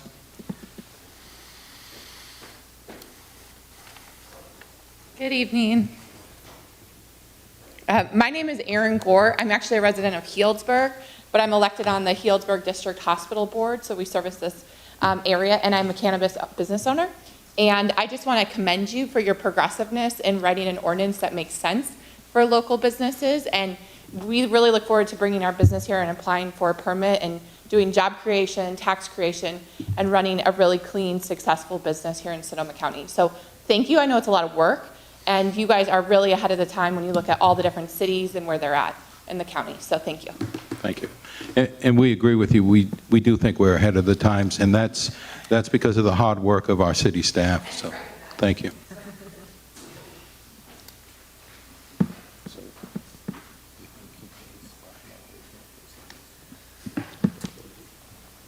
Paula? Yes, Paula Wren, and I'm a resident of Cloverdale. I am curious about one thing. In limiting the number of plants per residence, since one of the new developments is in our city business is developing secondary dwellings on properties, is there a way to specify whether or not both of those dwellings on the same property can grow marijuana, or whether it's limited to that parcel as a whole? I can go ahead and answer that. So the ordinance does say that if you're doing the 6 plants inside a private residence, it's 1 grow per parcel. So Inside the residence? Inside either the accessory dwelling unit, or because the state law requires us to allow it in an accessory dwelling unit if that's where they want to do it, but it's per private residence, per parcel is my understanding, and that's what the ordinance says. Okay, thank you. Thank you, Paula. Anyone else? Sean? Good evening, Mr. Mayor, members of the council, city staff, Sergeant Parker. Thank you for your time. I wanted to just share a couple of things real quick. In respect to Councilmember Paula's question about the Planning Commission getting the opportunity to discuss the micro-business topic, we did not. And perhaps Ms. Cook can confirm for me, I don't believe we received that letter from Mr. Elliott. Is that in fact, can you tell me the date on that letter would better coincide with just getting before council? So that was probably a big part of why we didn't address it in such an extent. I believe it came after the Planning Commission meeting. It was submitted. Yeah, I certainly It was don't submitted just a couple recall. days ago, I think. Yeah. Okay, so that would be the reason. But as a member of the Planning Commission, I would certainly side on and I'm familiar with the site. Honestly, I feel a little weird talking about a business that is already kind of happening that really, anyway. That site in particular could make for a good micro business in the cultivation and things. However, I think that it needs to go through the proper process. So if anything, an asterisk that said, sure, everything but the cultivation. That's not part of our zoning code. Why would, and I'm all for making cannabis business and things easy here, but I think there needs to be some consistency. So thank you. Thank you, Sean. Okay. Lou? So, Mr. Mayor, I just want to get clarification on the question that was asked earlier. With the accessory dwelling outdoor grow with medical marijuana, 3 plants per parcel, outdoor, even if there's 2 dwellings on the property. I want to be clear on that. That is my that is my understanding. I just want to make sure that's clear in our ordinance.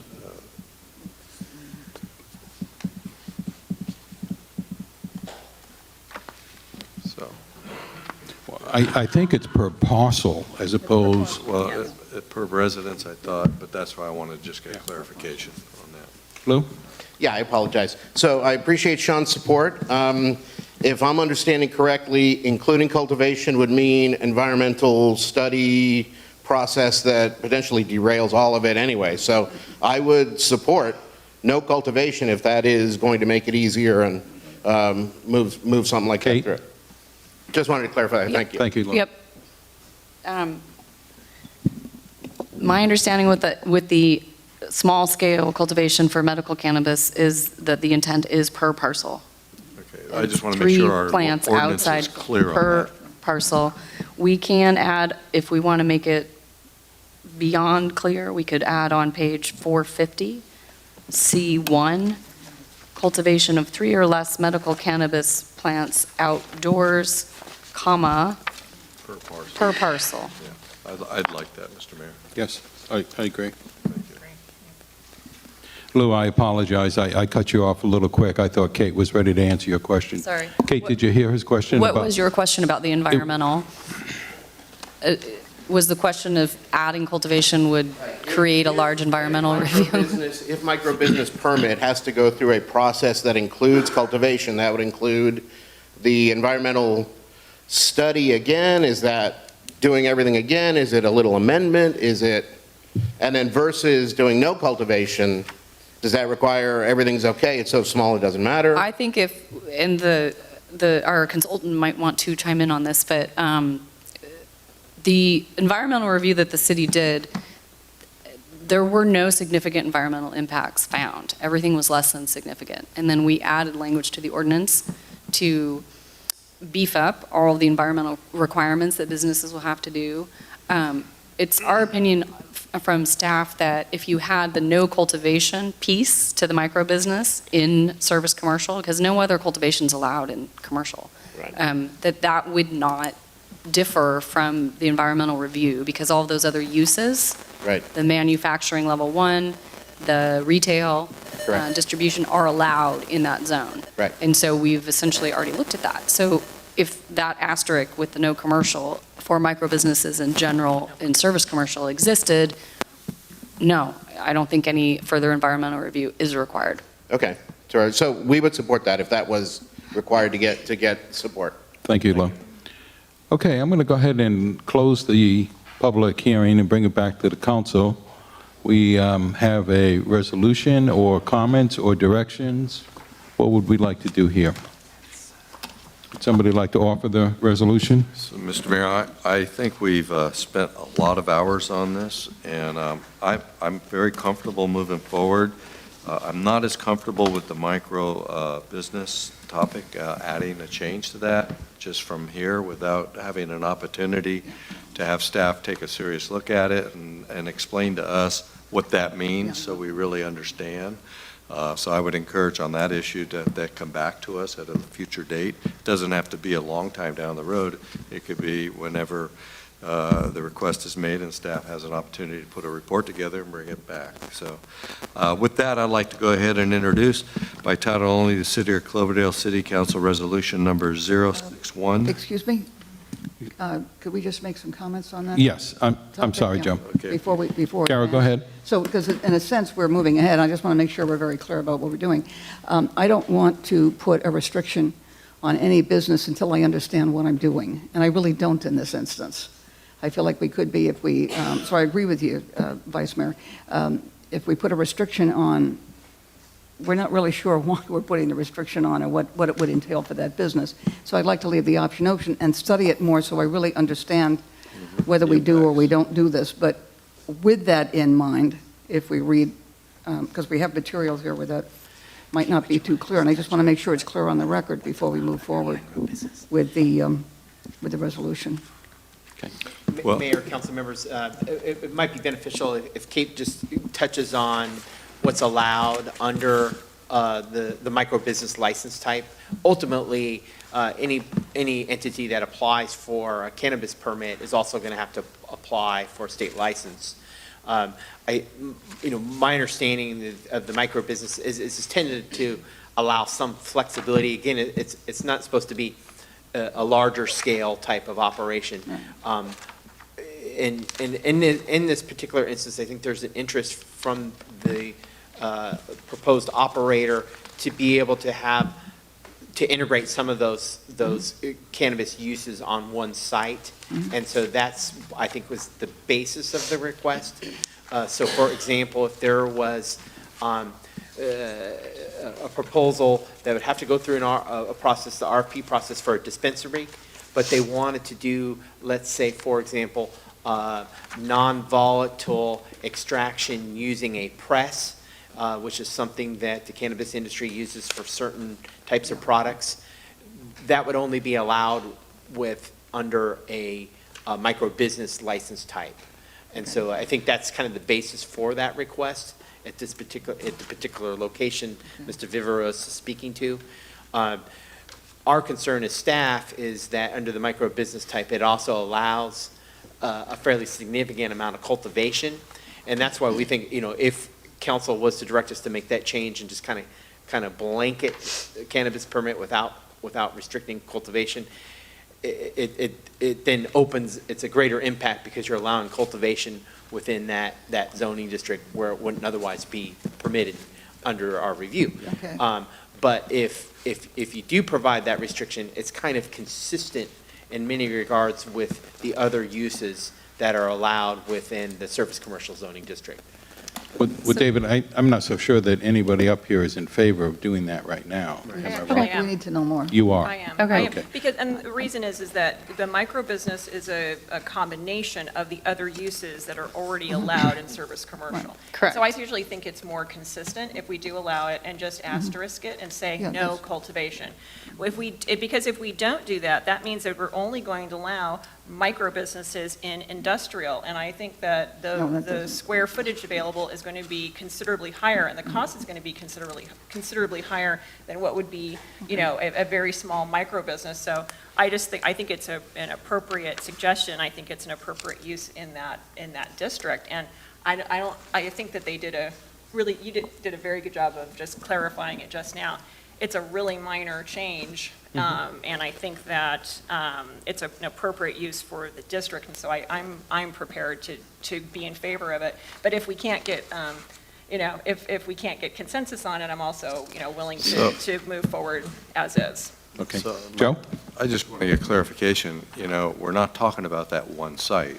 In the ordinance, we're talking about throughout the entire zoning, every site within that particular Within zoning. service commercial. That's what I'm saying. Right. So, I mean, we're looking at one location, but I'm not clear how that impacts other sites that may be in that same zoning and where that would be located physically within our city. So I mean, I'm not opposed to what you're suggesting. I just don't understand it enough to And that's make a my- decision today. That's my point as well. I feel like I don't understand it sufficiently. As David had stated, so a micro business license is one license Right. that the state issues. It's called Type 12, and it allows for someone to be a retailer, to have a storefront, a dispensary, which we do allow in industrial. And service commercial. It allows someone to also be a level 1 small manufacturer to make some edibles or lotions or tinctures or something, or oils, which is a use that's also allowed in service commercial currently on this chart. It allows for testing, I think, and distribution, which are other uses allowed in service commercial. It also allows for up to 10,000 square feet of indoor cultivation or cultivation. In our case, it would only be indoor. That is the only use under the micro business license that Cloverdale's proposal doesn't allow in service commercial. So that's why staff's recommendation was, if you do want to allow it, it's not a huge shift from what's already allowed, except for that cultivation piece. So we would recommend just putting an asterisk and clarify no cultivation. And that could be reviewed later. But otherwise, I think allowing it is consistent with the environmental review that's been done and with the other land uses. Okay, thank you, Kate. Sorry, I apologize. That's okay, Lou. I'm going to cut you off and ask you to Okay. hold off a minute. Joe, did you have anything else to say? Well, no, I understand that. I guess the piece that I'm not clear on is where service commercial looks like on the city map and what locations that would be acceptable at. I'm not comfortable. It could be next door. I know we have a certain setback, various different. All those would have to be met. I know, but what I'm saying is I'd like to see where that looks like citywide. I understand the site, but that also impacts other city Right. parcels throughout the service commercial. That's the part I'm fuzzy on. Understood. Thank you, Joe. Lou, I'll call on you in a minute. Carol, did you have anything? No, that's pretty much fine. I can't get a mental image of this, and so I'm hesitant to go forward. Okay. Lou? Just to make sure I'm understanding perfectly clearly, if we come and apply for, take out this micro business, if we come and apply for a manufacturing license in service commercial, we can do that, non-volatile. If we come and apply for a dispensary license in service commercial, we can do that. If we want to apply for you're voting on this already. You're already voting on service commercial having all of these businesses. What the micro business license, which is a new one from the state, says you can do all of these things with one single license. And so our desire is not to apply for 4 or 5 permits or licenses, but to do one. And so you are already voting on service commercial having all of these uses. The suggestion of excluding cultivation means that is exactly what you are already voting on, unless I am completely wrong. Okay. Thank you, Lou. Thank you. If I may, just to educate you, I'm actually interested in applying for the micro business license. And so we're an edible company, and we do our own distribution to dispensaries, and we also service our patients directly because we service women, and a lot of women don't want to walk into a dispensary. So we have a brand ambassador programs that brings products to women's home. So we basically are a delivery service. So by allowing a micro business license, we can apply, just like Joe said, we can have our edible manufacturing with our local wine country chef, our own direct to consumer or direct to retail without having to use a distribution model, and be able to service our patients under one license type. So that's an example of how we would actually use it. And what the leverage is for us is it really brings down the cost at the state level. So if you look at applying for all these individual licenses at the state level, it'd be over $50,000. By being able to apply through this one license type, it makes it much more accessible for us to run a successful business. So I actually can't support him enough, and I agree you really should consider this and move forward with it. Thank you. You know, unfortunately, the city council has to be comfortable with what they're approving. And until we have the opportunity to get our arms around it and see exactly which parcels within the city are going to be affected, I think the voice that's coming out of the city council is to hold off on it. Well, I think it's great that Brian Elliott is a consultant of yours. Brian has a good reputation within this community as a former fire chief, and now he writes a letter, I guess, supporting your request as opposed to giving a piece of information to the city. I kind of have a problem with that, and I'll talk to Brian about that at some point. Melanie? Well, yeah, thank you, Mr. Mayor. I guess the issue that I take is that I don't think that tonight we're talking about taking storefront delivery out of service commercial. We're not talking about taking dispensary out of service commercial. We're not talking about taking delivery only about service commercial. The only thing we seem to be confused about is the combination of those businesses, minus cultivation. That's why I don't think that this is I think we've had a great explanation. I don't think this is complicated. At the same time, if you just can't get your arms around it and don't feel comfortable, I guess we can't move forward. I would be the dissenting vote on that, but I'm comfortable moving forward. And so whether or not we move forward as amended or as is, I think, I'm comfortable moving forward. Okay, thank you, Melanie. Sean, where are you? Mr. Mayor, thank you. No, sir. Thank you. I appreciate the opportunity to help. Thank you. Okay. So, Mr. Mayor. Thank you. Wait. Okay. All right. If there's no one else, I'm going to go ahead and close the public hearing, and I'm going to bring it back to the dais for recommendations and a vote. So, Mr. Mayor, if I may make a comment first, I want to thank the public and our city attorney for clarifying it, and Councilmember Bagby as well. It seems like, I was trying to get my arms around it, and it was not coming together.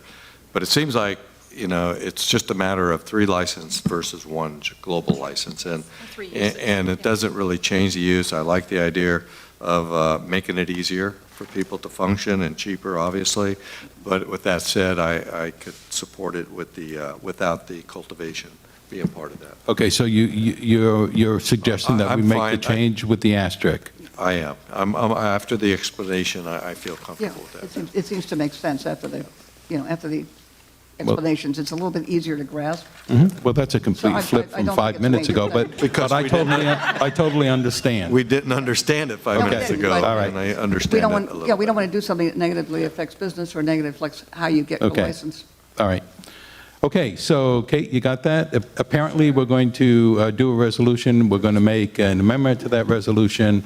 You don't need to amend the resolution, but when the ordinance comes up, if you could just mention As amended. As amended, which would include the amendments to that personal cultivation, medical being per parcel, and that's already been in the record. Okay. And then the amendment to the land use table allowing the micro businesses in general commercial, with the exception of cultivation. Okay. So you just say as amended, that'll all be in the record, I think. All right.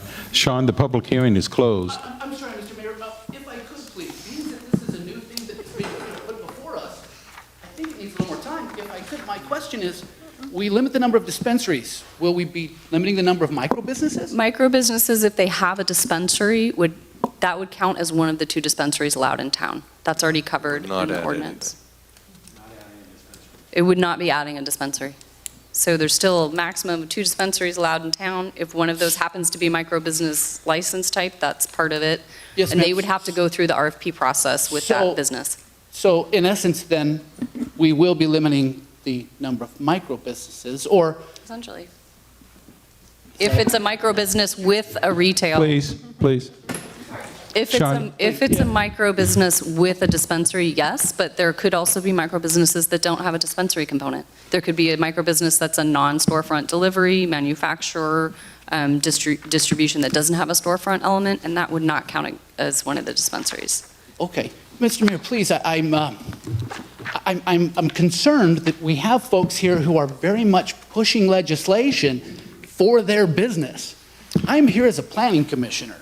I've been supportive of the cannabis movement, and I'm a part of it. But boy, I'd like to make sure that I'm clear on the facts. Mr. Paula, when you open it up to all of service commercial, I have the same concerns. So, and again, I appreciate the time. This is something that has just been brought here tonight. We have Brian Kelly provided some things feel a little off to me. So again, thank you for your time. Thank you, Sean. So, Mr. Mayor, again, I want to reiterate, I'm very clear now. I don't feel that there's anything that's changed. It just reduces the number of licenses to do basically what's already in the ordinance. So Yeah. I'm comfortable with that. Yeah, I'm sorry, folks, public hearing is closed. And I don't mean to make this sound the way it's going to sound, but I have to say what I have to say. And Sean, I kind of agree with you to some extent. Brian Elliott is a well-respected individual in this community. And when he writes a letter, I was under the impression that some of the stuff that he was coming to the city with was to help us create our ordinance on cannabis. And now I find that he's a consultant for Lou, and it just so happens he's writing a letter supporting something that Lou wants, and I'm not quite sure how to take that. But with that being said, thank you, Jamie, but public session is closed. So I just wanted to say that for the record. Well, I knew that he was serving as a consultant. I didn't, so. Oh, okay, but he Okay, good. I think he made here. it very public every time he Yeah, comes very and speaks. public. Okay. All right. It so- doesn't influence me one way or the other, frankly. I like Brian as a human being and respect him as a professional, but Well- I have my own opinions. Well, I'm going to support this as well. So, Mr. Mayor, I'd like to move forward and introduce the resolution. Are we done with our deliberation? No, I just want to say that I'm going to go ahead and support it because it does make sense when it's explained as far as having 3 or 4 licenses as opposed to having 1. That's So, the only difference. now, Joe, if you'd like to offer the resolution. Mr. Mayor, I'd like to introduce the resolution by title only, City of Council, Resolution Number 061-2017, a resolution of the City of Cloverdale City Council adopting a negative declaration prepared in accordance with the California Environmental Quality Act for an ordinance of the City of Cloverdale amending Title 18 zoning of the Cloverdale Municipal Code and adding Chapter 18.15 cannabis to allow and regulate commercial cannabis use and regulating the personal cultivation and medical and non-medical cannabis, otherwise known as the City of Cloverdale Cannabis Ordinance. Second. Seconded by Russell. Linda, can we have a roll call? Councilmember Bagby. Aye. Vice Mayor Paula. Aye. Councilmember Brigham. Absent or recused. Councilmember Russell. Aye. Mayor Walter. Aye. Samantha. Aye. Okay, and there's an ordinance? We're in business. No, there's an ordinance. There's an ordinance. There's an ordinance. Okay. Somebody like to Well, offer? Mr. Mayor, I'd like to introduce the ordinance for first reading by title only, as amended. If I can add those amendments in there, City of Cloverdale City Council Ordinance Number 715-2017, ordinance of the City of Cloverdale amending Title 18 zoning of the Cloverdale Municipal Code, adding Chapter 18.15 cannabis to allow and regulate commercial cannabis use and regulating the personal cultivation of medical and non-medical cannabis. Second, is there? Second. Seconded by Bagby. Can we have a roll call? Councilmember Bagby. Aye. Vice Mayor Paula. Aye. Councilmember Brigham recused. Councilmember Russell. Aye. Mayor Walter. Aye. Samantha. Okay. So, staff, thank you. Kate, thank you. Members of the public, thank you for your input. I am going to take a 5-minute recess as we bring Councilmember Brigham back up. Okay, folks, we're going to go ahead and reconvene the meeting here. Okay.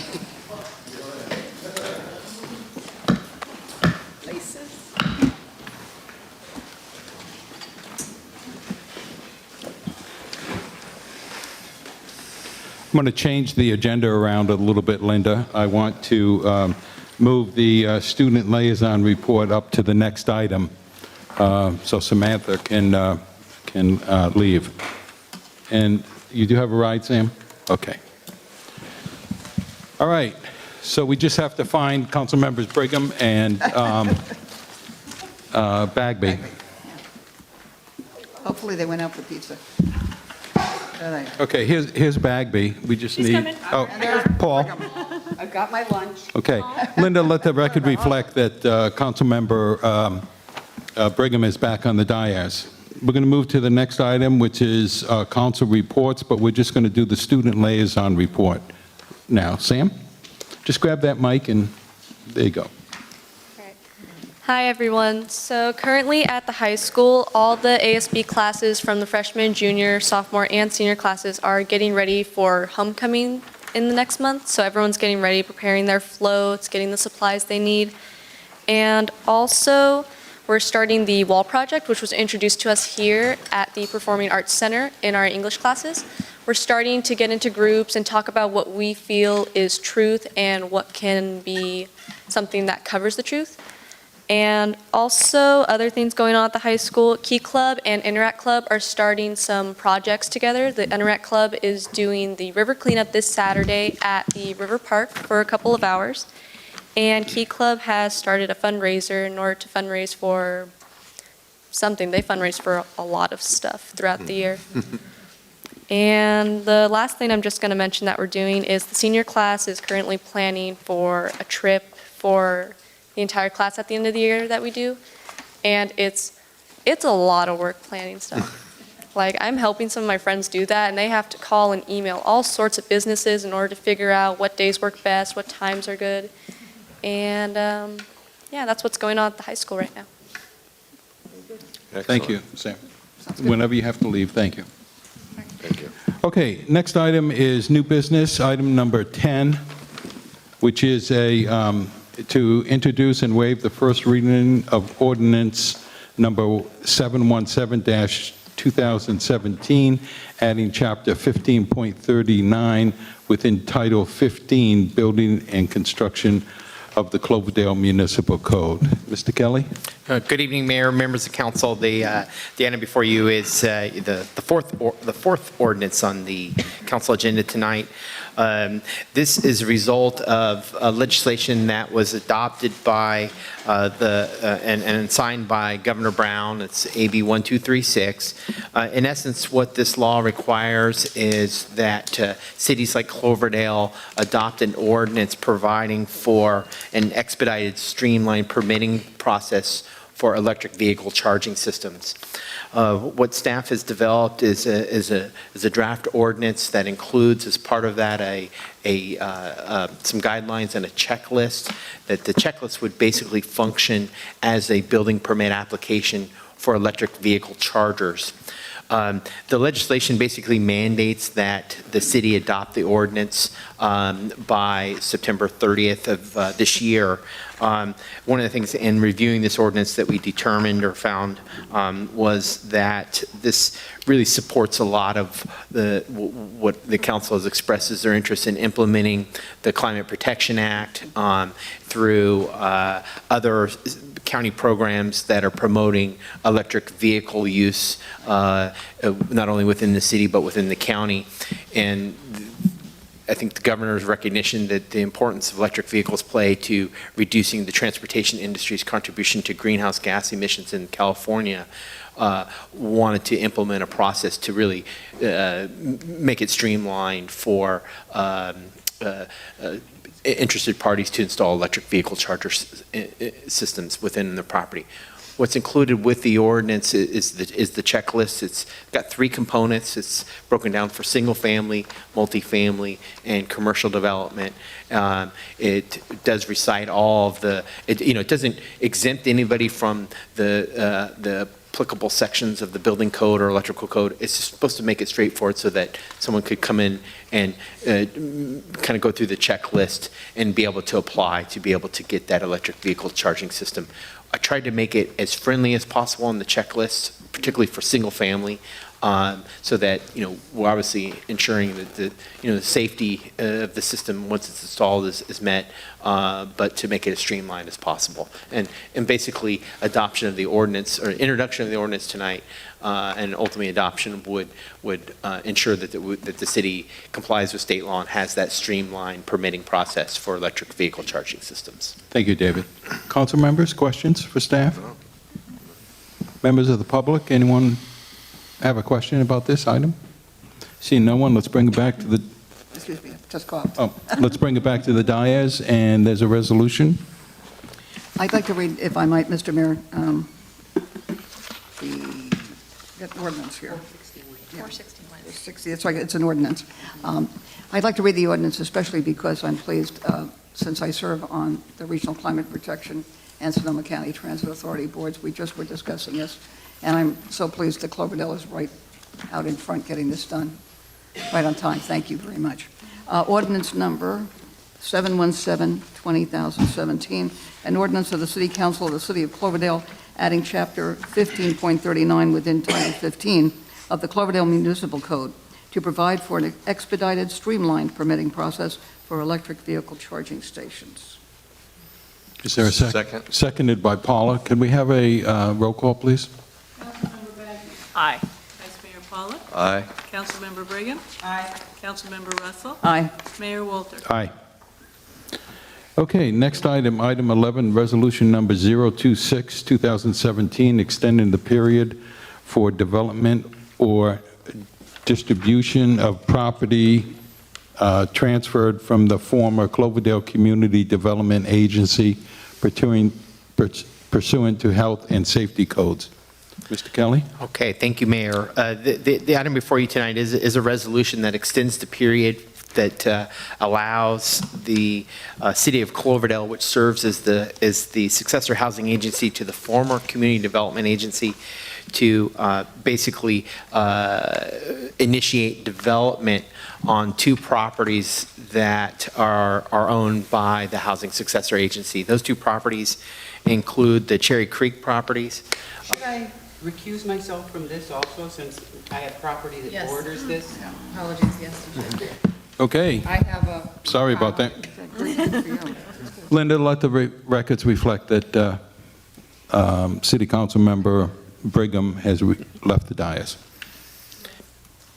In addition to the Cherry Creek property, the Times Square site or Times Square parcel is also owned by the City of Cloverdale through our successor housing agency. As this council knows well, we are working diligently to initiate development of both of those properties. With respect to the Cherry Creek project site, we've recently retained Archeologics. The council approved a scope of work for them to initiate a conceptual plan for affordable housing on that site, looking at and utilizing kind of a tiny house concept.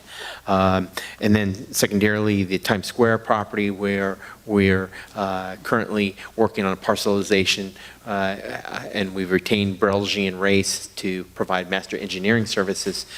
Really what this resolution does ensure that we're taking the appropriate actions to identify that we've got an additional 5 years under the health and safety code to initiate actual formal development and construction.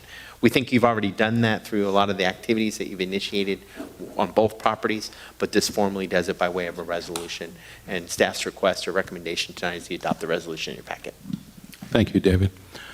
Council members, any questions? No, sir. Nope. Okay. Members of the public, any questions? Mr. Mayor, no questions, but please adopt this resolution. Thank you. Thank you, Sean. Anyone else? Okay, let's bring it back to the dais, and we have a resolution on the table. Mr. Mayor, I'll go ahead and introduce the resolution by title only. City of Cloverdale City Council Resolution Number 062, 2017. Resolution of the City Council, City of Cloverdale, extending the period for development or disposition of properties transferred from the former Cloverdale Community Development Agency pursuant to Health and Safety Code Section 34176.1, parenthesis E. Second. Seconded by Bagby. Could we have a roll call, Linda? Councilmember Bagby. Aye. Vice Mayor Paula. Aye. Councilmember Brigham has recused herself. Councilmember Russell. Aye. Mayor Wolter. Aye. Okay, we're going to take a second, and thank you, Melanie. She's going to go get Mary Ann. Then we're going to move on to subcommittee reports.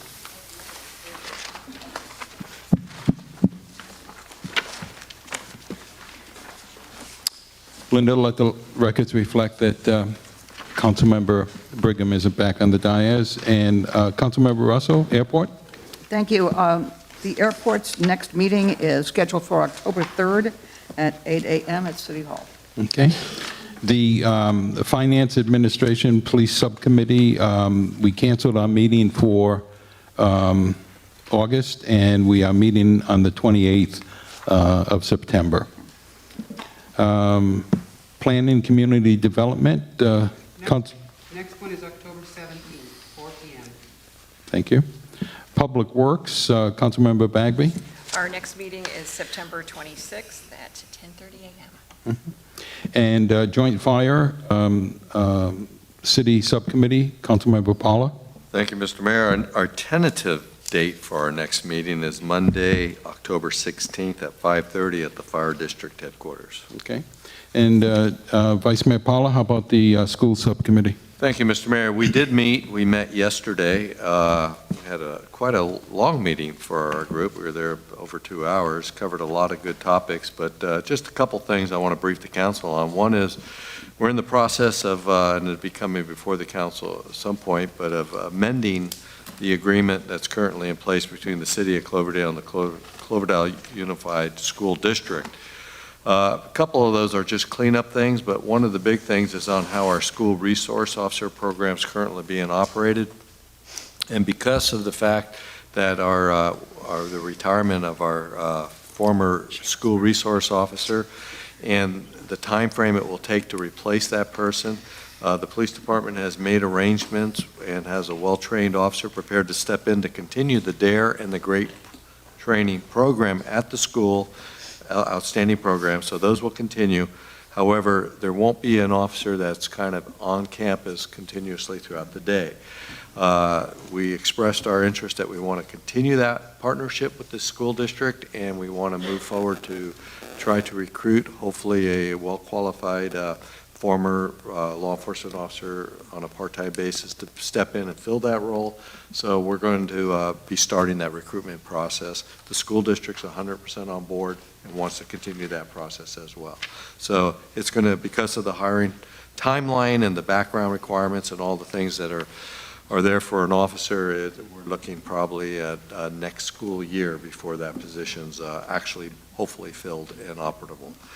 The other thing I wanted to bring up is on the tennis association or the tennis courts, and I mentioned some time back that they need to be resurfaced. We're working with the Cloverdale Tennis Association working with the school district to get the grant application in. They're halfway there. There was some components that came in. There were some questions on the one bid we received that we're not real happy with, so they want to go out and get additional bids. And so we have some new names, hopefully that we can get some new bids. But we hope to get that packet in, get some funding in the way of a grant, and then we'll move forward as we have in the past with the partnership, school district, tennis association, and city all partnering to make up the difference on that funding to get that done. And the last thing we kind of spent a few minutes on was on the Boys and Girls Club. We didn't really have that on the agenda for a detailed discussion, but we did make note that we want to get a discussion going again because I was approached by several people in the community who wanted over the summer to have their children go to the Boys and Girls Club, but they were full. And the reason they were full, because of the amount of funding they have, therefore they weren't able to bring more staff in. So they have space in the facility, they just don't have adequate staff to staff it. That caused a considerable concern in the community, and people, you know, that have working families, they need to go to work, and certainly we don't want their children out wandering the streets and those kinds of things. So we talked about that a little bit in the school district. Though it's not their problem nor really a city problem, it's a community problem that we want to partner and try to fix. So we're going to be working on that as well. That ends my report. Thank you. And just one last thing, our next meeting is November 6th. 6th, thank you. I was looking at this here and it's wrong. It's November 6th at 5 p.m. Correct, and the agenda was published with the date that we had previously posted. The committee did change the date. We'll make sure it's correct on the next agenda. Yeah, no, I just paused because I read the date there and I had to stop and think. It was the 6th. So it'll be Monday the 6th at 5 p.m. at the, and I would like to just ask that the gentleman that spoke during public comment, that item be put on the agenda and we get notification to him of the date and timing of that meeting. Thank you. Okay, that concludes subcommittee reports, council reports. We received the student liaison report. We have in our packet a report from Vice Mayor Paula and Councilmember Russell. But Carol, did you want to elaborate on any of those topics? I did want to say simply that I was really so proud at Regional Climate Protection. We had a couple of agenda items on safe routes to school. And our Jefferson School was one of only 3 in the county. And there was a long list of schools, and only 3 of them, Jefferson included, had increased the number of students who were participating in terms of biking and walking to school. And I thought that was tremendous. I was so proud of us. I really was. I think that's great because it is actually difficult to increase the number of students in many cities, small and large, who bike or walk because of various problems. Could be, we've got 3 kids in school and every one of them needs a bike and a helmet, and who has the money, and besides, who can store those things in the apartment? 2, the parents are working, and how do you get one kid off 30 minutes early to walk to school and another kid only 10 minutes early because she bikes to school? And yet it's terribly confusing. So there are lots of reasons why it doesn't happen. But Jefferson did very, very nicely, and we looked really good. Thank you, Carol. Councilmember Brigham? At the last board meeting for the Performing Arts Center, it was brought up that I should bring up here that we're getting ready for our half-year booklet, and the board was wondering if the city of Cloverdale would like to be represented. And so I said I would bring it up. So we're in the middle of the business. This response from the business community has been very, very good. It's going to be a very nice, high-gloss booklet, and so that was brought up. They said, Marianne, you talk to the city guys and find out whether or not they want to be represented in it. And I said, well, surely they will. What's the date on that, Marianne? What's the date it has to be into you by? I'm working on the layout now. Probably in about a month, max. But it's going to be a much larger, high-gloss book. It's going to be about 32 pages long. And it's we're going to probably print between 5,000 and 10,000 of them. If you just, I don't know if you're working on it, Marianne, or if there's somebody else, if you just want to contact me so we can find out how much the price is. You know, one of the things we've been doing with some of that advertising, for example, the film festival, we directed it over to the Experience Cloverdale because some of that advertising, otherwise Experience Cloverdale is now our new promotion campaign, as everybody knows. So we were able to become a friendship sponsor at the film festival. So if there's something similar that we can do here, the approach that I might take is rather than putting in an ad with the City of Cloverdale swoosh on it, that we would direct it towards Experience Cloverdale. Yeah, the last booklet, I don't know if you noticed it, I put in a free ad for the Experience Cloverdale, and nobody reprimanded me. so I just put it in. So because I thought it was just a few days after Experience Cloverdale came out, and so I just got a hold of one and stuck it in there. So Experience Cloverdale got a quarter page for nothing. I'm sure they appreciate that. Councilmember Paula? Were you done, Marianne? I'm sorry. Oh, sure. Okay. Councilmember Paula? Just real quick, I just want to say to the city manager, I certainly support. I think we really should have the city represented, since we are a big player in this building coming about. I think we should be supporting it, so I would support moving forward with that. And the only other thing I just wanted to make note is one of the topics that came up during Good of the Order yesterday at our school subcommittee meeting was the schools are currently at capacity. There's some concern that was expressed. They just have no room. And so they're really struggling right now.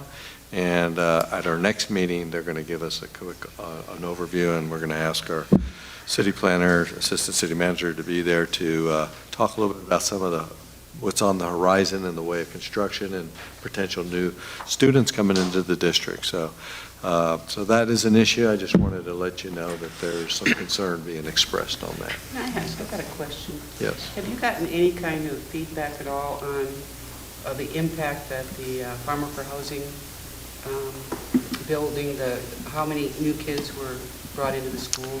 They did mention that.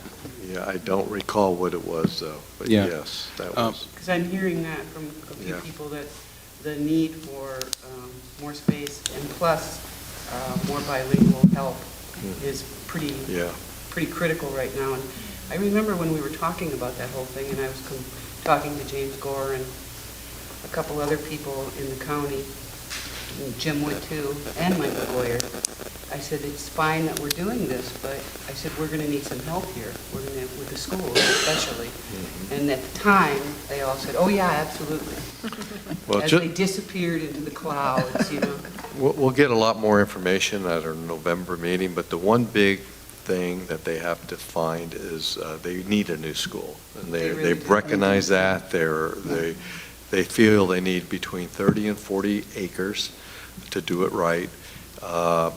They cannot get state money to get the land, but to build it, there could be potential state funding available. So the big dilemma is, where do you get 30 or 40 acres and buy it, and then to go after state funding to build a school? So that's a real question that they're struggling with right now. So I don't know. We talked about different options, like maybe moving the fields somewhere else for the baseball and sports, and using current fields to build more classrooms. There's some scenarios that they're looking at, but none of them are really good at this point, so they're struggling. Yeah. And one of the things that came out of that meeting yesterday also, so that they can get a better head count on their future enrollment in their schools, they asked at the next November 6th meeting for the city to come forward with a list of developments that are coming on so that they can peg how many new families will be moving to Cloverdale. So, was that it? Could I ask a very quick question? What, if any, percentage of that increase exists because we don't have as much leakage as we once did? I'd be very curious to know if there's an estimate there. I'd love to know if anybody's returned their children to the school, or if we have a smaller percentage of leakage, because I think there have been some definite improvements in many, many ways. How many And that would be very interesting, wouldn't it? And that might help in terms of getting a little money. Thank you. Melanie, did you have a little report? I know it was on the dais here. I did have it printed out, but I made a couple of notes based on some of the other council reports. I just wanted to make sure everyone knows that on September 19th, which is a Tuesday, Clover Cinema on their movie night is going to be showing All the President's Men, and it's a benefit for Boys and Girls Club. And what's neat about it, it's not just a fundraiser, they're really doing it to bring people in. They're going to have a presentation by Boys and Girls Club of Central Sonoma County, who runs our program, and really try to educate new people and get new supporters in to be educated about how important the Boys and Girls Club is to Cloverdale and to our entire community. So if I already have 2 tickets reserved, and I think they're going pretty quick. So if you'd like to come, you need to get online and get your tickets. The second thing is I'm signed up for Safe Routes to School on October 4th at 7:30 a.m. at the Plaza. And I'll be part of the walking school bus, so I'll be looking forward to that. And anyone who wants to join me and bring coffee is welcome to come. And also, wanted to bring up, I've received reports from, back on the school theme, I've received reports from folks who are very concerned about the number of high school students who don't have it, who are in the south part of town, who don't have any transportation to the high school.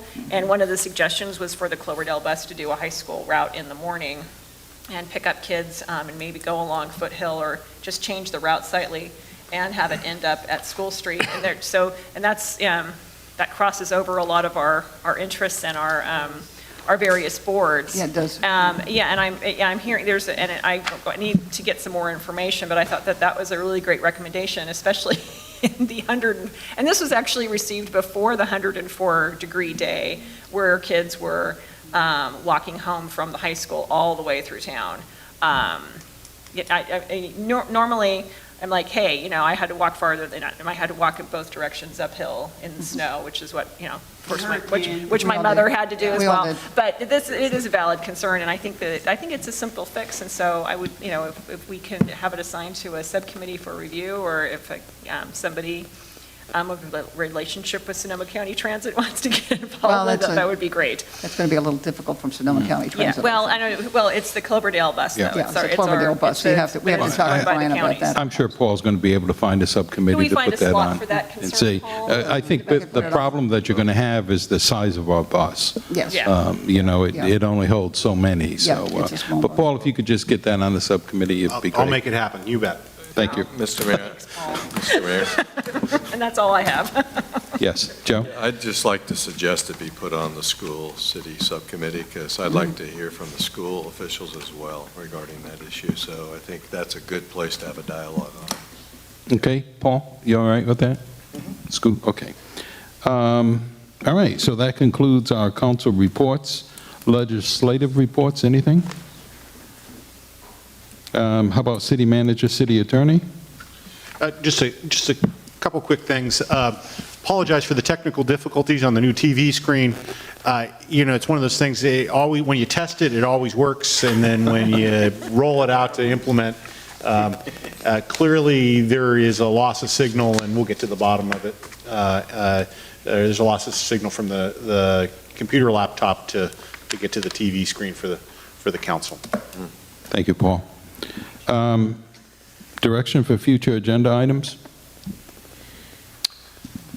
That 6 o'clock thing, or no? Well, I was going to wait. Good of the order. Okay, how about just go to the order before we close the meeting? Mr. Mayor, I have one thing.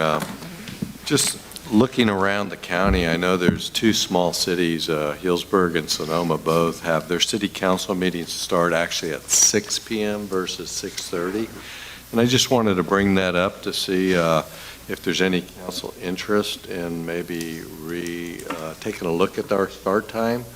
Sometimes the meetings, like tonight was a good night, but sometimes they go a little late, so maybe, and we lose people. So it may be beneficial to consider starting at 6. It seems to be working well in those 2 cities. So just wanted to put that out as an idea to get some feedback. Okay. Well, if we have our closed sessions earlier, as we did today, that, of course, could exclude someone who becomes a council member who is employed or has some other difficulty in getting here at 6 o'clock. But certainly with the current group that we have, if working are in control of their own schedule more than most folks are, I don't see why we couldn't start the closed session as the mayor had suggested earlier. And it's always something. Getting early. It's fine by me. I think, the earlier the better. Okay. Joe? No, I was just going to follow up on what Councilmember Russell said. Certainly if a new council member came in and that was a problem for their job or something, certainly that could be, we could address that at that time, yes. I have one other. Into the mic, I don't think. But this is a different thing. Are we done? Well, well, if there's kind of agreement, I'd like to ask that we ask staff to I don't know if you need to do a notice or whatever, but we I would recommend putting it on an agenda for discussion. The process is, you set your regular meeting date and time by resolution. So maybe we can have that come back as an agenda item to discuss. Thank you. Marianne, I'm forgetting who people are today. Sorry.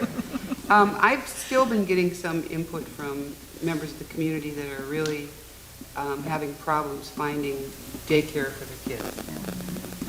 And it's not just the Boys and Girls Club, it's even the younger kids. And I know that we had a daycare, I don't know where that even is, Jeanette's home, and there's been other daycares that are trying to start. Since Imagination Station closed, it's left a pretty big hole, and so there's a lot of kind of, excuse me, but kind of half-assed daycares around town now, but I think we should maybe look into it a little bit and try and figure it out, because it's affecting a lot of the poorer families especially, but there's a lot of latchkey kids now around town, and some of them are pretty young, and it's starting to worry me. Okay. I don't know exactly what committee that would be good on or how to go about it, but I know it's an issue that's getting bigger. Sounds like an ad hoc.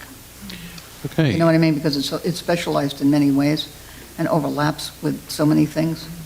It might be good to get a particular group together. I would like this. I think it's an excellent idea, by the way. But perhaps we need to reach out and see if there is someone who might volunteer who has some familiarity with daycare, because it's pretty complicated. I know, from my standpoint. It's very difficult for a lot of women with children. Yes, where there's yes, no, very hard. And so it makes it even more difficult when they've got to rely on maybe the neighbor or Exactly, whatever. exactly. And there are all kinds of problems with that, as we all know. Yeah. Well, other than the referring them to the Boys and Girls Club, I mean, it's somebody that would want to start a business of daycare. That's exactly right. Yeah. And the whole started because of Imagination Station closing, because that's been around forever. I mean, I sent some of, my nephews and nieces to that. Yeah. Yeah.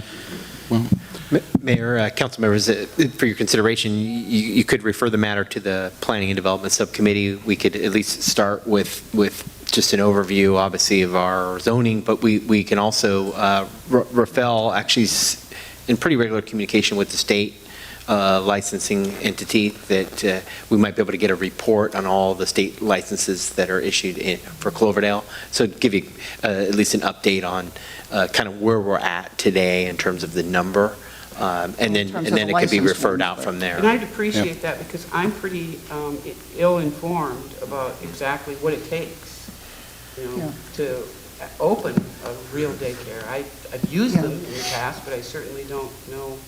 And what it takes to monitor them, too. This Yeah. is what concerns Okay. me. There's so many fly-by-night ones that turn up out of need. so that sounds like it's going to be on the subcommittee report. Okay. Anything else for the good of the order? David, you were Mayor, I was chomping at the bit to wanted- say something. We recognize Joanne, but I wanted just one last recognition that this is her last council meeting. Oh, my goodness. Well, I'm going to chime in and ask if I could maybe make a comment. Just want you to know how much I enjoyed the time I've been here working with you, all of you as individuals and city staff as a team. Great group of people, great group of employees, work together really well. It's been great.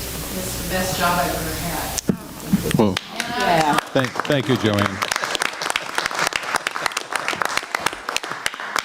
And I think you've heard the city council express to you our appreciation for all the hard work you've done while you've been here. So thank you, and enjoy your retirement. Before I adjourn, I just want to thank staff. Katie, thank you for coming this evening. Please give Jose our best, and we hope everything's all right, and let him know we were thinking of him. Mr. Mayor, we're saying recognitions. I also want everybody, this was a 500-page agenda tonight. I don't think we've ever had an agenda this thick. A lot of business was done tonight. This council needs to pat itself on the back. Yeah. Okay. Well, I hope I didn't cut anybody off, and everybody got to say what they wanted to say. So that's always a challenge. But Linda, thank you for putting those packets together. We appreciate it. Meeting adjourned. Thank you.